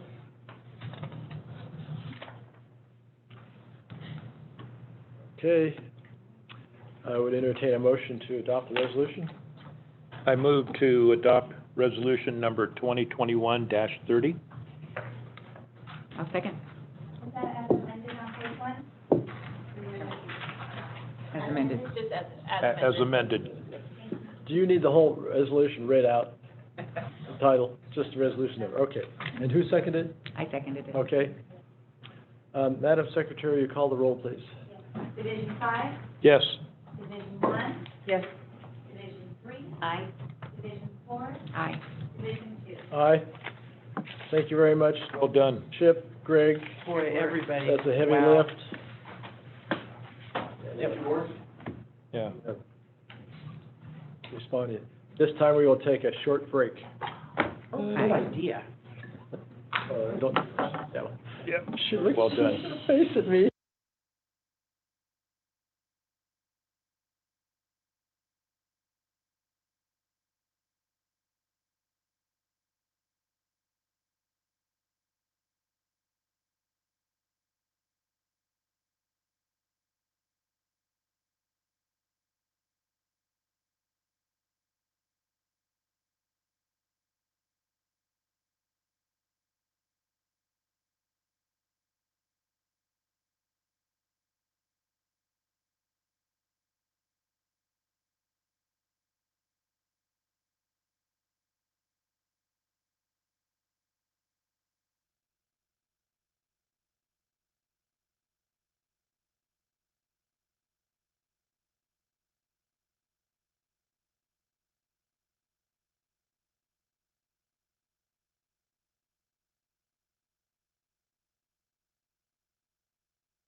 Okay, we're back in session. General Order number 7, Drought Enforcement Resolution Modification. Who's gonna, that'll be Chip. Yes. Good morning, Chip, again. Good morning again, everybody. Can't get away with it. Move that. Oh, jeez. All right, so, item 7, entails a recommendation to adopt resolution 2021-29, which is essentially a modification of resolution 2021-28. And, this resolution establishes enforcement procedures, fines, and penalties for violations of the district's mandatory water use restrictions as established in our drought resolution. As you all may recall, legal counsel and staff developed resolution 2021-28, and it was reviewed by the board of directors on July 28, 2021. The discussion was great, however, concerns were raised regarding the deliberate and illegal taking of water, and that the resolution lacked sufficient fines to dissuade theft from occurring. So although the resolution was adopted, staff was directed to continue to work on increasing fines for unlawful acts. And in response, we have this resolution before you, which increases the fines for illegal acts to a maximum of $10,000 per event and $500 for each day the violation continues. The proposed additions are also highlighted in tracked changes in the attached. So you'll see in resolution 2021, which is attached, second page in under item 4, you can see the language we have added. Basically, it states, or constituents, or constitutes one or more unlawful acts as defined by section 1201 of the district rules and regulations. Now, I realize that's not attached, so I put it all on the desk up there for y'all to review. But basically, section 12.01 of the district's rules and regulations basically spell out all the conditions that are illegal. Stealing of water, taking of water after the valves have been closed, interference with pipelines or conduits, injuring tanks, flumes, or reservoirs, or breaking, cutting, or obstructing pipes, etc. So it really does cover darn near everything we're going to run into out there in the field. Additionally, the next page, under section 4B, you can see that's where the meat of the language is inserted and establishes the $10,000 per event and or $500 per day for each day that the violation occurs. So, hopefully that appeases the board and gets to the end goal of we really don't want people stealing our water, and it could be very expensive to do so. I think you did a good job. Yes, Thank I you. do too. And I have to defer to Dustin and his team, and I appreciate that. Okay, it's my turn. It's your turn. It's your turn to talk. Is there any board discussion? Any comment? Any questions? Director Johansson. Yeah, so this covers illegal taking of the water. We're in a drought situation. Does it also cover uses that are not covered under that drought resolution? Or anything that might be under state or federal law? Yes, so the answer to that is yes. If you look at section 1B, it's actually the top of page 3. Okay? Yep. Basically states that this covers district policies as currently written or duly adopted or otherwise revised, and the district's rules and regulations. And then section 12 also highlights that any state law that is violated. So Correct. It's not just drought. We It's basically any, cover all bases. yeah. Yeah. And then, so any out-of-district sales or, That is a violation of the district's rules and regulations unless it's previously authorized. and we're going to advertise, how do we get that word out? And so in our drought resolution, we specifically state that there are no outside district water sales allowed. Perfect. How do we get the word out? Basically, when customers call and ask for water supplies and they're outside the district, we tell them no. We've been telling them no for years. Now, in regards to the tank water and all of that, that's the next item we'll be discussing. Again, as folks come in and ask for a water permit, we're gonna have to ask where it's used, and if it's going outside the district, we're gonna deny it. Yeah, well done. Director Peters. Hi, Chip. Hi. Thanks for doing this. I appreciate the red line. But just for clarification, that 2129 replaces in whole 2128, is that correct? It kind of voids 2128? That's correct. So are we gonna write void, or when it says resolution 2028, say superseded by 2129, just so there's not confusion that they'll read 2128 and not realize that 2029 It's a lot of numbers. supersedes it? You understand what I'm saying? It's gonna be two. Yeah. It essentially references one, on page 2, 1B2, little 2. On 2129? It's now therefore be it resolved and proclaimed. This resolution supersedes resolution 2021-28 adopted July 28. Okay. But are we gonna leave 2021-28 in the record, we're just gonna say this, put a placeholder saying C 20?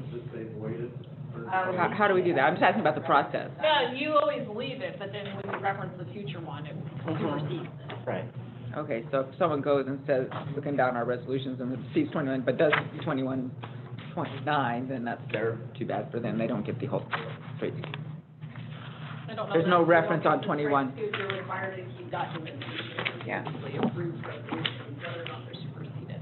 Right. There's not a reference in 2128. It's just, is the red line gonna stay in 2128, or is that just for our information That today? was just for your information, but resolution 2128 is as it came to the board at the last board. Okay. 2129 now takes its place. There is a reference in 2129 that And then says therefore- 2128 is void. Okay, Right. all right. Okay, that sounds good. There's just one, on page 6 of 29, but it was on 28 too, but 6B, we should, a request for hearing from the district's office, we should put the zip code there. We say the 1036 West Main, we should put the zip code.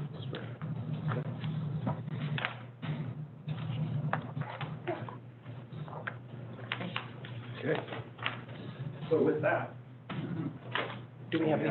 thank you. Chip? Public comment. Conversation, questions, comments, resolution. None for me? Okay, is there any public comment on this resolution? Star 9 your phone. Drought enforcement resolution modification, any public comment? Star 9 your phone. Okay, I will entertain a motion to adopt this resolution. Okay, I will so move to adopt resolution number 2021-29, the resolution amending resolution 21-28, establishing enforcement policies, procedures, fines, and penalties for violations of the district's mandatory water use restrictions as established in resolution number 2021-21. Do we have a second? Seconded by Karen Hall.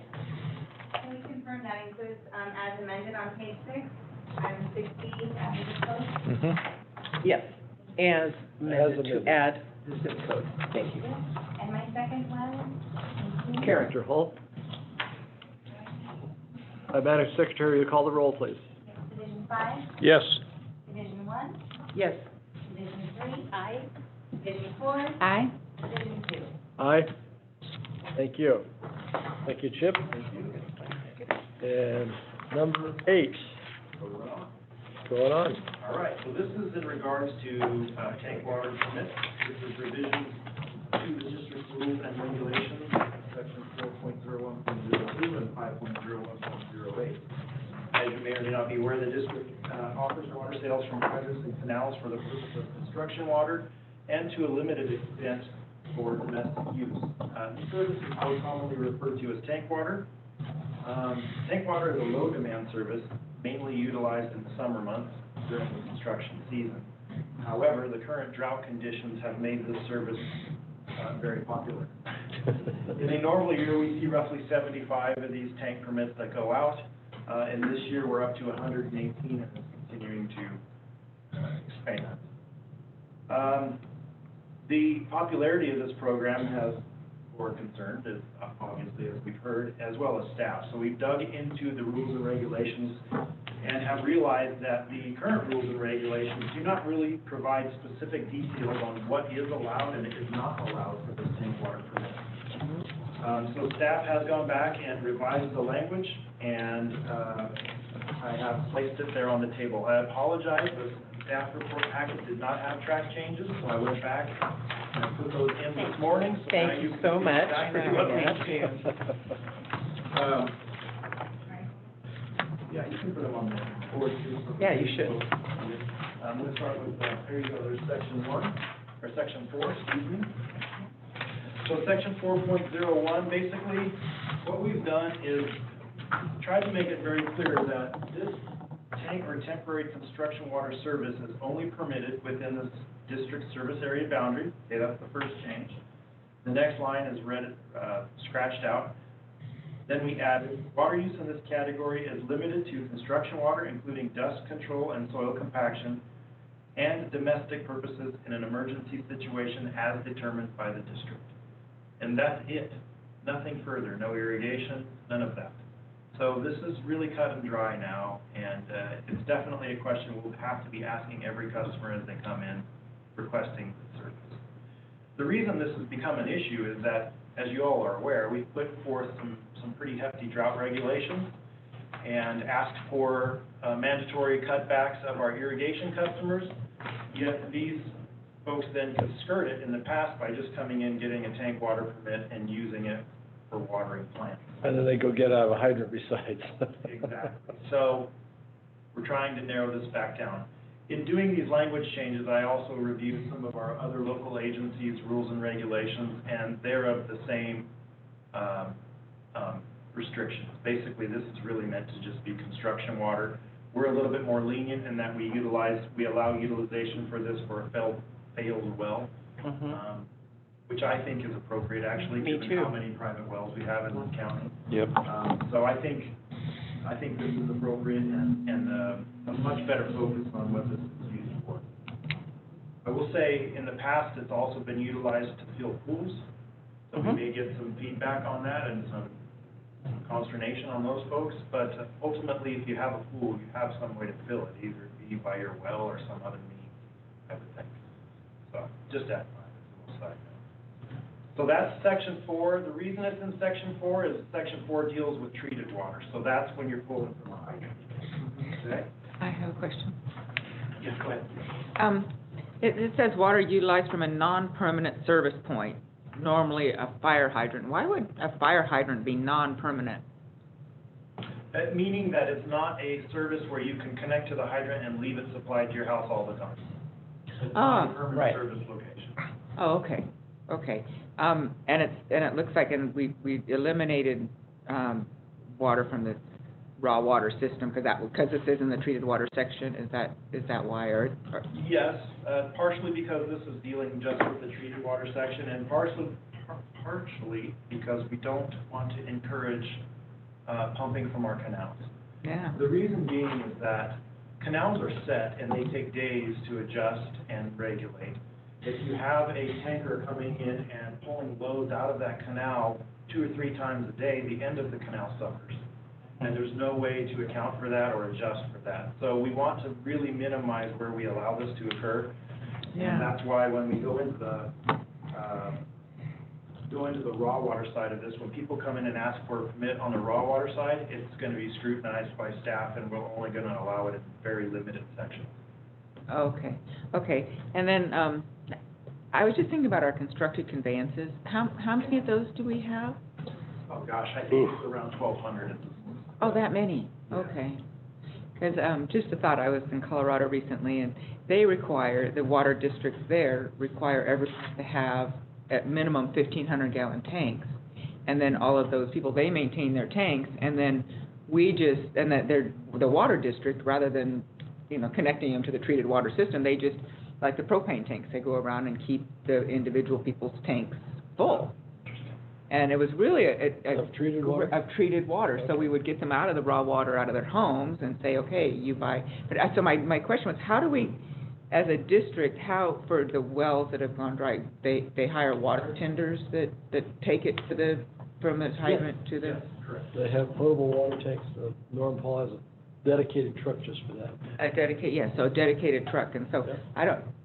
I thought it was something we should look into with our constructed conveyances, is say, you guys get a tank and we'll hook you up, and I don't know, Anything to get them off. off the raw water in the home. And so I thought it was a brilliant idea, and it's something I'd like to just bring to your attention for. I'll tell you, one of our biggest struggles, even if you're not on constructed conveyance, we have had many outages where we've tanked water into people while we had the outage ongoing. What we found is that existing parcels and the development of those parcels do not lend well to tanker trucks rolling in and having access to any tanks. It's a real struggle. Oh, 'cause, yeah. There's bridges that you can't cross because of Yep. the weight. There's just a whole bunch of challenges. They required them to be on like a meter. They required them to put them accessible from the roads. They had strict rules back then. I thought that was a really interesting concept, that then you could fill them in the off hours. You don't have everyone in the morning, you don't have that diurnal peaks. You could fill these tanks when, it's just something I wanted to. It's an interesting concept and something we can Yeah. look into. As you are probably aware, really constructed conveyances cannot continue. Once they're gone or have the alternate supply, we no longer allow them. So Yeah. the number continually shrinks. I'll try to get you a more updated number. Yeah. Could you tell me where that term came from, constructive I conveyance? know, it doesn't make. That doesn't make any sense. It's strange, but it came out of the safe water drinking rule in like 1992. Okay. And I don't know how they came up with that terminology. I mean, raw water in a house, that's what I want to read. Yeah, interesting. Thank you. That would be one way to get them off raw water. Yeah. Any further, Well, let's see, go ahead. I think he's still going. Oh, are I'm you still sorry. going? Okay. So I can move on to the changes that were in section 5.01.08. Basically, water utilized from non-permanent service point for temporary purposes, and then we added within the district service area boundary. And the water use shall be limited to construction activities such as dust control and soil compaction, period. And then this class of water is not to be used for domestic purposes. That's a no-brainer. There you have it. So that's the changes we put in place. And again, the goal is to make it very clear that this water is only for in-district service area boundary. The reason that's important to us is that's the only place of use that our water rights cover. Mm-hmm. That's right. Taking this water from here and taking it somewhere else is a violation of our water rights. So we want to protect that. And then secondarily, we want to ensure that the water is really only being used for construction purposes and for emergency situation and a well failure, and that's pretty much it. Go ahead. So how often would they use raw water for construction activities? I mean, this not, what non-permanent service point do we have in our raw water system? Again, that's the discussion we had just a minute ago about pumping from a canal, So and that's a challenge for us. But I do have certain instances where that does work. So, for instance, Hanson Brothers is right now constructing a large project in the Brunswick Basin. Loma Rica Ranch Loma Rica Ranch. area. They put a pump in Wolf Creek because that is our conveyance facility. We are also transporting water down Wolf Creek. It's so close to the source, we were able to bump up the flows a little bit, and they're pumping out of the creek rather than taking it from the treated water system. Beneficial for both of us because they are using a high volume of water. Yes, that doesn't absolutely. control compaction out there. Using the treated water system solely would be a burden on the treatment plant. Mm-hmm. So there's very few occasions where it makes sense, Yeah. but we don't want to do that out throughout the county with very small canals that would just drive them up. Yeah. For a period of time, they're going through about 200,000 gallons a day. Well, That's phenomenal, that big thing. You know, I walked up to where the diversion comes out of the Cascade Canal to see, the I think of it as the headwaters of Wolf Creek, which is kind of funny, because it goes through these grades. But wow, is that a lot of water going out there? Yes. It's a lot of really isn't amazing. that where that breach was? Is that where that breach was? No. That we lost 1 million gallons or something like that? No, that was down on the tar ditch, further much further Tar. down. So the funny thing is that many people will say the Wolf Creek, that section of Wolf Creek flows more in the summer than it does in the winter. Yeah, That's true. well, yeah, that's true. Except during a storm event. Except for the storm event, yeah. So, we also had some, oh, sorry, go ahead. Tanner? Your question, Yes. you made, what I heard you to say is, we can't, provide water to people out of district without violating our water rights, but don't we do that? I mean, So we do on a limited basis, and the way we're allowed to do that is with our pre-1914 water rights. okay. You can relocate those, but those are very coveted water rights, and so we tend not to do that very often. Additionally, there are some methods in which you can do a water transfer outside the district, but that's a legal process in which we would do a short-term water transfer. Say we're selling to some other agency like South Southern Water District, there is a process through the State Water Resources Control Board which we can do that, and it won't violate our water rights. It's a short-term allowance. With the Railroad Commission order also, like out in Smartsville? So the Railroad Commission order is a little bit different in that the reason that exists is because we purchased the water rights to serve that area, and it came with an obligation to continue serving that area with those water rights we got. The district did not hold them into the district service area boundary at the time. I'm not really sure why we chose to do that, but we do have the water rights that cover us and protect that area. I have a couple, Go ahead. well, I have actually a whole bunch of questions, which I sent to Chip this morning, but I had one other one after I read the red line, and that is that on the, on 5.01.08, limiting that water use to construction activities only, well, you know, it occurs to me that, you know, there are farmers, for instance, in my division that operate off of wells. The great big, suddenly I'm not gonna remember their name, but, I think they have 3 big wells out off of, Cement Hill out there. And what if their wells went dry and they needed water for their agricultural crops? Does this then not allow that to happen? That's a good question. No, the answer is no. It's not intended for that use. Right. The dry well is really for public health and safety measures for consumptive use only. That's the goal of it. Yeah, but, you know, what I'm thinking is, it's like, wow, well, if their wells went dry, like right now, Yeah. and they, in the middle of their however many 15 or 20 acres of plantings, I think they would have a really legitimate need to, you know, truck in some water to keep those, you know, they got tanks and all that, but to keep their operations going. So I'm wondering if there's a way, and maybe it's just a, Public health and safety. well, no, I'm talking about raw water It's here. not public health. Yeah, but food security is, Supply. So I'm just, you know, I would not want to eliminate agricultural crops. So I think that opens a can of worms for us, and I'll walk you down that road. The reason why this Okay. is so popular today Yes. is we have many folks using this water for cannabis, and they can just as easily say, my well went dry and my cannabis grow needs your water. And if the board wants to continue to allow this tank water to go for irrigation purposes, we can explore that and allow a variance. But I was hearing that we wanted to go the other way and narrow that down to allow it only for construction, water, and for domestic uses only.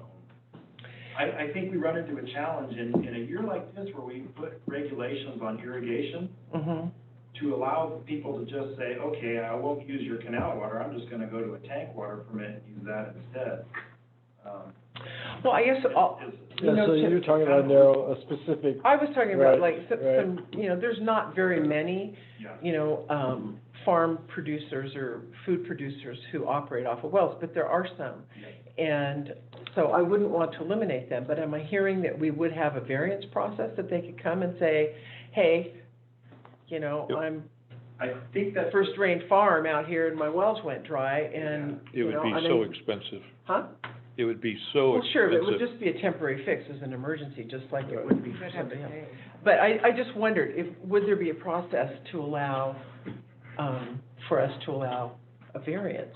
So if you look at, section 4, in the red line there. Yeah. At the very end of it, says, and domestic purposes and emergency situations As as deemed- determined by the district. Right, but that's treated, because that is fire hydrant water. All I'm with, okay, now I'm getting it straight. Yeah. Okay, So it does put staff in a bit of an awkward situation to try to make a determination on who's valid and who's not, right?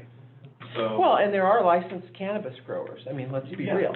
And they are there, and whether we, And there's probably Like some them. even growing vegetables too. and there's probably some combination, and whether we like them or don't like them or have ideas about it, doesn't really matter. If they're licensed and regulated by the state, Right. they're an agricultural crop.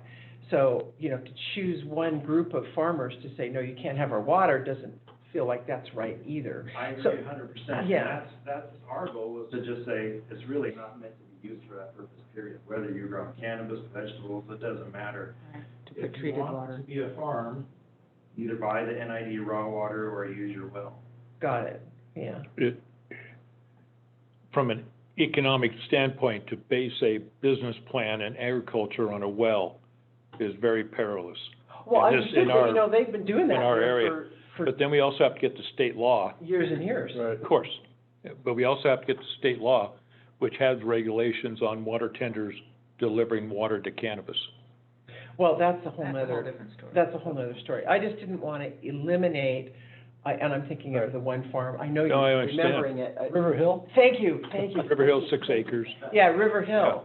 Yeah, Had to they drill- operate off of wells. Yeah, they had to And- drill a new one And during the so 14-15 did, drought to to some get degree, by. First Rain Farm was operating off of wells, and then they figured it out with Snow Mountain Ditch and all that, but, Yeah. okay. I appreciate your concern, Ricky, as a small farmer that has some of these big holding tanks. Yeah, It'd be completely impractical for me to substitute out for those tanks those are like emergency backup yes. in the cold weather. So, but regular irrigation, I couldn't survive a week Yeah. with that as the method of delivery. No, but you could survive 3 or 4 days till you got your well deepened or something. I Well, mean, it's 9-month lag time. well, I know that is now, I'm It is just now, talking yeah. about the. Yeah. I- And I appreciate your Yeah, I just- sensitivity to that important, Yeah. property owner and others like them. Yeah. I just I think get that it would be too It is. expensive, but, I just didn't want to, Yeah. to eliminate them off the, Yeah, there are two out of values. hand without really having a discussion and understanding Yeah. that this policy, in fact, would eliminate that situation. Yeah. And it only just occurred to me just a few minutes ago. So, okay, Chip, so we'll get to my other questions. Yes. You want to talk? Can we finish with that one? Oh, sure. Because, yeah, these farms are valuable Yeah. to this community. The other thing is, the silver lining is that there is dry farming techniques that we're switching to that we hope to save quite a bit of water. We'll see. That's awesome. Yeah, and I think if you're looking at a long-term drought, we're gonna have to make those changes anyway. And so innovation is probably better than just throwing water at it. And planned innovation. Exactly. Planned Okay, so I innovation. have a list of 4 other questions that I'll Yeah. walk you guys through. real Okay, quick. thank you. So- These I asked Chip this morning. Oh, you already submitted. I submitted them. All right. this It's morning. awesome, it allows us a little time to get an answer together. So, question number 1 is, of the 117, 118 water tender permits, are those permits for one fill or multiple fills? Well, the answer is, the permits are good for 1 year. At the end of the calendar year, we collect all permits in and we start all over again. Okay, So they can fill multiple times throughout the year, they just need to report their usage back to us. That an honor system, or do we actually collect a meter back? So both. Unfortunately, we don't have 118 meters. We're trying, we're purchasing a little more every year, so we're kind of about half and half at this point in time. So half are on a meter, half are on an honor system. So we're working to improve that. We're looking at other options down the road with maybe some potential designated fill stations, where it's no longer a hydrant, you just insert a card right. that has a credit on it. Card and lock, you- yeah. Good. Great idea. Good, Great but it idea. comes at a very steep price. We'll be talking about that. Oh, jeez. Okay. So, Everything comes. Well, okay, so, great. Okay. So I gave him 4 questions. Can he Okay. continue with those? And then you, because that will spur other discussion, I think. And next, what is the volume of these tenders? I understand it can vary, but on average, are they 500 gallons or 5,000 gallons? The answer is yes. The large trucks that you see rolling around, those are 5,000 gallon trucks. Yep. But we also have some folks that have had their well go dry, and they throw a very small 200 gallon tank in the back of their truck, and they fill those. So it varies greatly. Of the 117 permits, what kind of total volume of water is being sold that way? Well, for the month of June, we sold 4 million gallons of water. Really? Yes. Wow, that far exceeded what I didn't know, but that was very To put interesting. that in perspective, Yeah. that's less than a full day at East George treatment plant. So it sounds like a lot of water, but in the grand scheme of things, it's actually. How many acre feet does that translate? 13. Math brain over. 13 over what period of time? That's 1 month. What? 1 month, So that's, yeah. And those were, Between 12 and 13 acre feet. Yeah. Uh-huh, okay. those were actual sales. Those were reported sales. those are reported. Yeah. Yes. Thanks for that caveat. So for the month of July, that went up to basically 5 million gallons. Wow, so that was June, and then July was 5 million. Wow. And you're looking at Loma Rica, 1 million a week. Yeah, I mean, translate it to a house, it would be about 115, 125 houses per day worth of water. Yeah. Okay, So next is, do we have statistics on the amount of water per year that is sold via tenders? This kind of puts it in perspective what Drought has done. yes. So in 2020, we sold 16 million gallons for the entire year. But in the last 2 months, we've already sold 9. So that's how much this has really increased during the drought situation. And I think explains why we really do need to put some sideboards onto the service and start limiting it. Because people are using it during a drought as their primary source of water. Yep. Yeah. For irrigation. For irrigation. Yeah, and it's treated water, it's expensive water. And I'm getting phone calls every morning almost. Okay, last question, are the permits good for a specified period of time? Yes, again, it's a calendar year. So we say it's a year, but that's only if you came in on January 1st. If you came in on August 30th, you only have the remaining months of the year, and then the permits are. And then do you limit on those permits? Is there any kind of limitation? You can only draw 1 million gallons, or, you know, I mean, do you have a limit No. for each person? No, we just ask that they report back. And the reason why the usage is so important to us is that we have to report to the state what our usage is. Exactly, right. So that they can analyze our gallons per capita per day and determine our water budgets and all of that. If this water goes unaccounted for, it looks like we are the most inefficient water district on the face of the earth. So Understood. it's very important we get this water counted. So to follow up, so the third question I had was, well, you made a comment earlier when I was talking about delivering tank water or water tender water in an emergency for a farm for agriculture or irrigation. And everybody said, oh my God, it's so expensive, nobody would ever do that. But then I'm hearing that people are buying permitted water for irrigation. Is that what you just said? I mean, I'm, There are people? Yes, there are some that do that, sure. I think, our other concern is that a lot of usage is occurring that is not being recorded, and so right. that's another concern.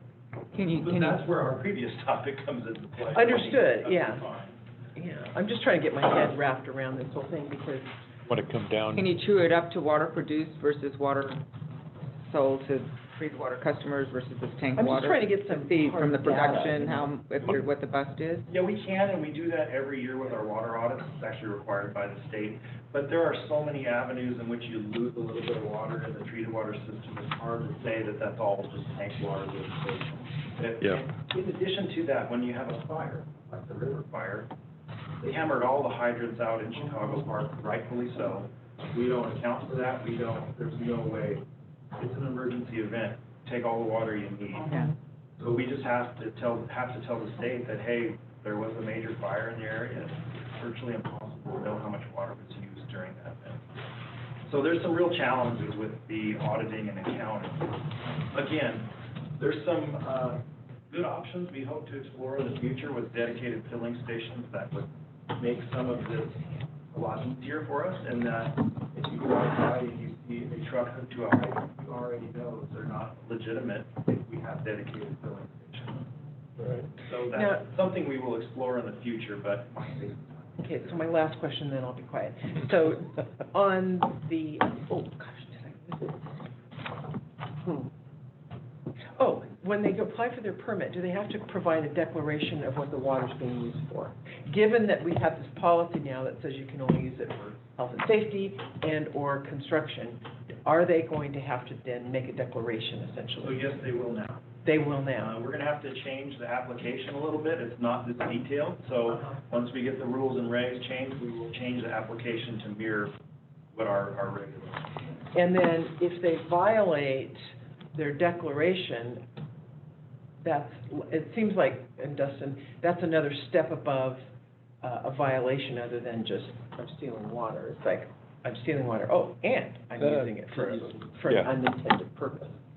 So it would be prosecutable in a different way? That's where the discretion of the prosecutor comes in. Yeah. Say, this rises to the level of an egregious act, an unlawful act. Okay, So that's where that amendment could potentially be used.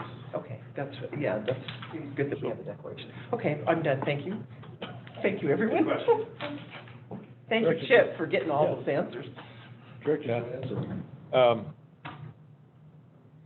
So part of the problem we have, there's a number of people in the community who are watching this and watching the water trucks every day. There was no meter. Yeah, but this guy has a permit, no problem. Part of it was they were supposed to have a logbook at the fire hydrant showing, but, so a little outreach, communication, education to, I'm trying to educate these guys who are calling me, and just say, okay, no, it's fine, that guy, we know he has a permit, everything's being recorded. If I were a rock company delivering rock, I have a weigh slip, and I'm delivering it to so-and-so on this street, and even sign for the rock, the customer. Are we gonna go that route with the water? Well, not everybody utilizes the service as a middle party deliverer, right? So they can sign for themselves? So essentially, when they get the permit, they should be conveying to us where the water's going. Now, it becomes a challenge if they're doing multiple locations, multiple days, and we have to figure that out. But it is a challenge that we are aware of. In addition, we are exploring other ways to mark the trucks so that we know they're valid. And the ideas of tank stickers with the validation on them for a year is a good one. And if we don't have enough meters for everybody, perhaps the validation sticker that's basically like a registration sticker is the way to go, so that you can quickly drive by and know whether they're legitimate or not. So we're Perfect. exploring all those options. I'm struggling with do we want to get in and be the police of the water purveyors that are doing this, like the Norm Halls of the world, when they do this day in and day out. So we're still investigating that part. Ideally, we'll go to all construction meters. That's the way to do it. To require them to use a hydrant meter. Yeah, Yeah. that seems to be the confusion right now. Yeah. It's just a lack of availability in the supply of the meters themselves. Yeah, Can we exactly. buy the meters? Do we have to buy the meters to loan to them? It's COVID backlog. Yeah, It's they're COVID just backlog, a yeah. supply issue. It's like you can't buy anything right now. But Even a right now, we're refrigerator. supplying the meters, right? Yeah, we are, the demand was so high, we ran out of meters. Right. And we've had this happen now with multiple years in a row. So I think we bought another 15 this year. They're really hard to come by because of the Yeah. restrictions. But we will continue down that path and/or switch gears and find some other technology to maybe handle this issue in the future. The correct answer is, it'd be nice to get everybody a meter. That's 120 meters. I think we have somewhere in the neighborhood of about 50, so we've got a long ways to go. How much does one of the meters cost? I need to ask. 2,000. Yeah, they're a couple $1,000. Do we have to let everybody who applies to be a water tender get their water? I mean, you know, I'm thinking about the meter shortage, right? So we only have X meters, and somebody says, hey, I want in on this action, I want a meter, you know, and you go, sorry, we're out of meters, or. So I would anticipate that the demand for this service should go way down based on the new regulations we put in place. Uh-huh. Because the majority of these accounts are not using them for construction water, and they're not using them for failed wells. They're using Well, that was them what I for- was gonna say. So then are you gonna go back, or somebody gonna go back to these, you know, whatever, 117 accounts and say, okay, what are you using the water for? So at this point, the permits are out there, we've changed the regulation midstream. What I would propose we do is let this year finish out, That was- start fresh January 1st. I wondered what That was your my Get question. regulations in place, get the application adjusted, and we move forward from there. And I think the word's already kind of getting out. That's my- You gotta realize down in Yuba County, some of the fire hydrants do not fill a water truck. So they'll come up here to fill because our pressure is so good. And it can just fill Yeah, in you were minutes, saying and then they can haul it back I down. watched them how fast they filled at Chicago Park. It's quick, Very fast, yeah. yeah. And so that will cut them back, huh? How do they have those fire hydrants? I mean, I thought they didn't have fire hydrants where we could prohibit this kind of random. They just don't have the pressure. They just don't have the pressure to fill in. Uh, A lot of old systems have pressure issues. Yeah. They love our system. A year seems like a long time to issue a permit, just have it out there.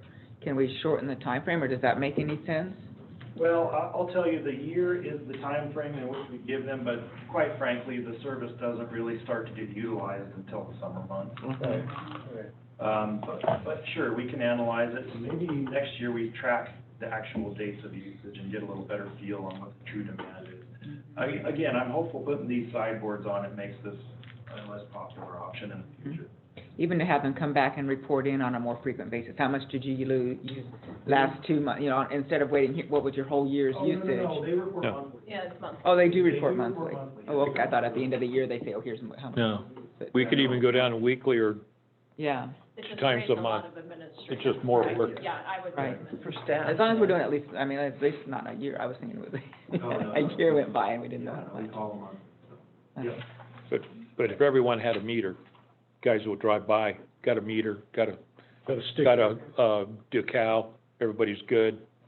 No one's gonna get upset in the community. So when we move into our budget discussion, I will get a price available for getting us to 120, just so we know what it is, just so we can have a discussion. But thank you for this work. Thank you. Yeah, thank you so much. No, thank you. Like, Okay, So with that, Okay, staff is recommending to approve revisions to section 4.01.02 and 5.01.08 of the district's rules and regulations. okay. Any further discussion by the board? Any member of the public like to comment on this resolution that we've been discussing? Star 9 on your phone. All right, I'll entertain a motion. I motion to approve revisions to section 4.01.02 and 5.01.08 of the district's rules and regulations. Moved and seconded. Madam Secretary, you call the roll, please. Division 5, Yes. Division 1, yes, Division 3, Aye. Division 4, Aye. Division 6. Aye. Thank you all. Thank you, Chip. Thank you, Chip. Phew. Okay. Did you say something? Go ahead. She's gonna preempt what I, there's lunch? she's going to preempt what I'm gonna say. Conversation? Lunch is served. Oh, general manager's report. I know, we got more We're gonna take agenda. a break and have, We're gonna either take a break or eat lunch while we talk, or what's the Yeah. pleasure of everyone? I just asked quickly, I do know that there are some folks on the line who would like to comment on closed session. Okay. So I just want to oh, there make you sure go. we don't So let's get into go that. into lunch and then come back, and so we can at least maybe get to there. Great. Perfect. Public comment on items in closed session. What screen are you looking at? I just, He just knows You're in that the there are know, people you're in there. the know, okay. and I don't want All right, to push that into another hour. I agree. so, So we can switch up. Well, let's go. Well, I think that we're so close. I don't have anything to report except for, So you just want to blow through the agenda. no. Yeah. We have a warm lunch that's waiting for you. I know, For warm our lunch is important. celebration. Okay. But about the closed session part. Board of Director report. Should we just do our reports and, I mean, we'll be done in 10 But he minutes? said he wanted the people We to can, talk, we can do reports and then take comment on closed session. and then go on. Recess. Okay, there we I go. think Thank you, that's Dustin. We I needed that. agree. Okay, General Manager's report. She said she didn't, Nothing to report. nothing to report. Okay. Board of Directors items. Director Hall, do you have something to report? I'm participating on the South County map, which is, they're completing their general plan, so, or kind of updating their 20-year plan.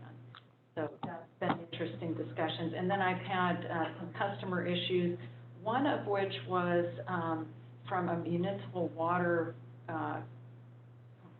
Company? well, what are those? Mutual. Mutual Water Thank Company. Yes. Mutual, water, group. So anyway, and the concern that was raised was kind of what's happening this year with our water supply, but more emphasis on what's gonna happen next year. So anticipating that we're gonna have another dry year, what's the strategy? And so I thought that was a really good point, and I'm sure you're working on it. And I think the sooner we can get that in front of the public and the board, the better, so that people are preparing in advance in a worst-case scenario. Yep. Good point. Mhm. I've had several requests about that as well. Thank you, Director Hall. And Director Peters? Okay, yes, it's been a long time since we've met, but so just briefly, August 3rd, I listened in on the rates committee, and kudos to Aurora and Chip. I really appreciate going through those non-218 rates. It was very enlightening, and so thank you very much. I'm looking forward to that discussion, and I'll probably have to go through it again, but that's the way that goes. August 3rd, I attended the Placer County Farm Bureau, and of course, they were also concerned about what happens next year, because in Placer County, I drive through my division, and there's no real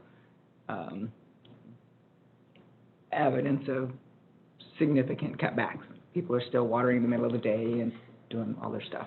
But, and a lot of people I spoke to weren't aware that we have this now surcharge that they're gonna be getting a bill. And so somehow if we can message that we are, put it more, maybe. It's in their bills, right? We direct mail them. Yeah. I know several people I talked to, well, I didn't get it, and I go, well, did you just throw it away? And they says, oh, no, anything from NID we open, but you never know. So anyway, all I'm saying is, hopefully we can try and, we just need to keep letting people know that we're in a drought. And so, and I was out of town during the Lincoln MAC, but I sent our drought requirements, and please spread far and wide. And so, and we're trying to get the word out, but so people are still concerned about that. And then August 11th, I had a great day at the fair. I spent all day at the Nevada County Fair, and I got to spend 4 hours with staff members Greg McKay and Trevor Sterrett, and just had a great time, interacting with the public, and it was lots of fun. Let's see. So also last week, I visited the Bear River Campground, and I went to some of these sites, just walking around and seeing just the devastation in that Bear River Canyon. And one of the things that stuck out to me was there was about 10 years ago, there was on Ben Taylor Road by the Hillcrest neighborhood in Colfax, the Community Fire Safe Council, they had applied for a grant in 2004 and with the State Water Board, a Prop 13 grant, and they did clearing on this hillside going up right on the backside of Colfax High School and all these homes on top of this ridge, and you could see where they had cleared it, but they left the story, and they left the big trees and that, and 15 years later, those homes sitting right next to the fire line, all those homes were saved, the high school was saved. And then you'd go down the road just a little bit, and where it wasn't cleared, and it was just gone. Interesting. And so the clearing is phenomenal, the difference that makes. And so my hat's off to Nasa and Monica getting our lands. It really needs to be a priority for the district. It was just amazing to see. And so that's it. Okay, thank you. Oh, I have one more thing. The Plan for Water Process is coming out, and I still think we should highlight that more, let people know to comment on what they're doing, because I've been getting comments that the strategic plan as it relates to the water management, water resources management planning, and the strategic plan is broader.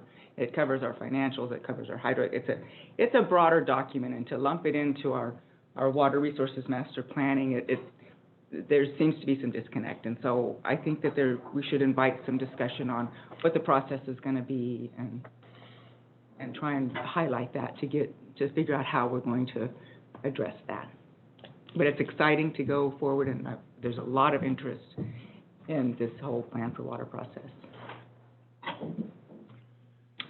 Thank you, Director Peters. Director Heck, do you have some? Well, I don't really have much. I attended the water rates meeting, and then when the river fire hit, I fled, and many people did. And, yeah, so I'm getting back into it and got a lot of constituent issues that I'm working on, but Okay. My report is short and sweet. That's it. Thank you. Director Johansson. I guess to get what Karen and Laura was talking about, I'm planning to, dry farm, or the operations will dry farm some things and work on a less water, but as a director, hoping for a lot of rain and snow. We'll see what happens. I think that's an interesting opportunity for you showcasing how you're approaching that has broader applicability to the district customers as a whole. Because a lot of people have home gardens and things, and here you are at a commercial level doing that. I think it'd be really interesting to kind of track your before and after and be able to present a bit of a case study. Oh, interesting. Yeah, it would. And so one of the teachers, one of the guys who've done it, has dry farmed quite a bit, or knows how to do it, I'll ask him to write up some cheat sheets, how to do it. I think that That'd would be be helpful. fantastic. Because he wants to relocate here. We could put it on our website as yet another Yeah. resource for folks. But we're talking, commercial farms Yeah. who do it on a large level. Dryland tomatoes are supposed to taste really good. I know. My I've daughter heard. does Actually dry, tastes- she calls them dry stacked tomatoes. And there's certain crops that go better with it. Yeah. Yeah. Okay. Okay. For me, I have no report, but I do have a comment about a Other Voices column in this morning's paper that I thought was very interesting for a local guy to recognize. There is no drought in Southern California. They're not restricted in water in Southern California, and he pointed out the reasons why. Mhm. And I've heard this in the past, that they've been proactive in conservation, in recycling water and building additional storage. And they have put their water in their reservoirs, and they have water. And he pointed out that Mendocino, the coast, is first place to declare a drought, the most wet place in California, right? So, Yep. what's the message here? I think there's a message here on being proactive going forward on those issues. But I thought it was really interesting. Here it is in our local paper, and he even referenced NID, not in a negative way, but not really in a positive way. Anyway, so we're in there, and I think they are applicable to us too. So, anyway, looking forward to working on that stuff going forward. Okay, at this time, we will take public comment on items to be considered in the closed session. If you would like to comment, star 9 on your phone. Okay, we have one phone number ending in 1863. If you could identify yourself, please, and go ahead. Press star 6. Star 6 to unmute your phone. There we go. Okay. Hello, everybody. This is Matt Foley. Can you hear me? Yes, sir. Go ahead. Oh, first of all, thank you, Mr. Jones and Board of Directors, for your time. Just wanted to take a quick opportunity to provide a little bit more insight on the claim form that was submitted for a little bit of a paved approach coming off of our driveway. Myself and my neighbor, Greg Flessing, I'm not sure if he's on the line right now. We have been working hand in hand with NID for all the years. We're both active ratepayers, and really this form was submitted at the direction of NID staff to be proactive in our request. If you're familiar with it or if you've driven by it, what we're talking about here is NID staff access what is 3 canals right at the bottom of our driveway on a daily 365-day-a-year basis. And there are vehicles parked just off of our driveway, which is no problem at all. We are just in the process of replacing, as in repaving, and refreshing everything at the bottom of our driveway, making a pretty substantial investment. And given prior damage from NID staff backing on and off the driveway that has had to been repaired, we were just reaching out several months in advance. Obviously now we're to the point where we're coming up to do it. And we were thinking, and we were working with NID to come up with a way to mitigate a future claim. So we submitted this proactive claim for work, in advance of it, saying, can the district participate in a very small portion, a shared portion of a paving section, just about, 15, 20 feet long, off of our driveway, so that the vehicles that come on and off and access the daily canal maintenance will not damage our brand new driveway. In summary, that's what it's all about. There's more history to it. The previous driveway that was there, paved, was damaged by NID staff, and NID had to come out and repair it. That cost is then more than what we're asking to participate in. So again, I just wanted to communicate that we're looking to work with NID. We're just trying to mitigate a future claim by asking for some participation. We are covering all of the mobilization costs, all of it. This is literally just a little bit of material and a little bit of labor while it's all being done at the same time. So I was opening up to if there's any questions. I know the meetings we've had out there have probably spent considerably more than the cost that we're asking for, but I understand that there's a process to go through, and we want to be respectful of that. Okay, thank you, Mr. Foley. Anybody else like to comment on the items before us for closed session? Star 9 your phone.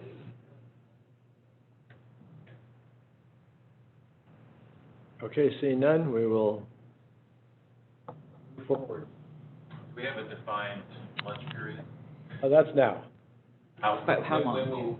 Yeah, we should. Oh, defined. I'm anticipating there's a reasonable possibility we could have a readout Okay, session. okay. So if folks wanted to kind of try to time that. 45 minutes, 30 minutes? So, 30, 45 minutes? 45 minutes each, half hour yeah. celebration. I think it's half hour. Half hour? Hour's good for me, but I'm happy with But that's the lunch. group. That's the lunch, and so then we'll have. Oh, closed session. what are we doing, by the way? We're eating, and then we're gonna have closed session. We're and then gonna- we'll No, go out. eating and then you said celebration. Well, Are those two different no, things? not having a celebration, we're just. Eating is a celebration. and Oh, we're- eating is the Why don't celebration. we eat from 12 to 12:30, and then There you go. hopefully we Thank can you. get Right. through our 3 items by 1. Yes, There you go. and Menneson people are here now? Hey, Are they here now? Are they? that's why she, I don't, Like the optimism. 1:15. All right, right. okay.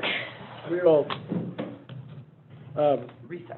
we will recess, then we'll make it official. We're gonna close the open, We'll close the open session, are we? yes, because we're done with that. Yeah, we're done. Close the open, recess till the close. Good speaking. The meeting has closed officially, and I just wanted to announce that direction was given on all 3 closed session items. And the one that was for claims, direction was given to the general manager to contact the property owners. Okay, thank you so much. Goodbye.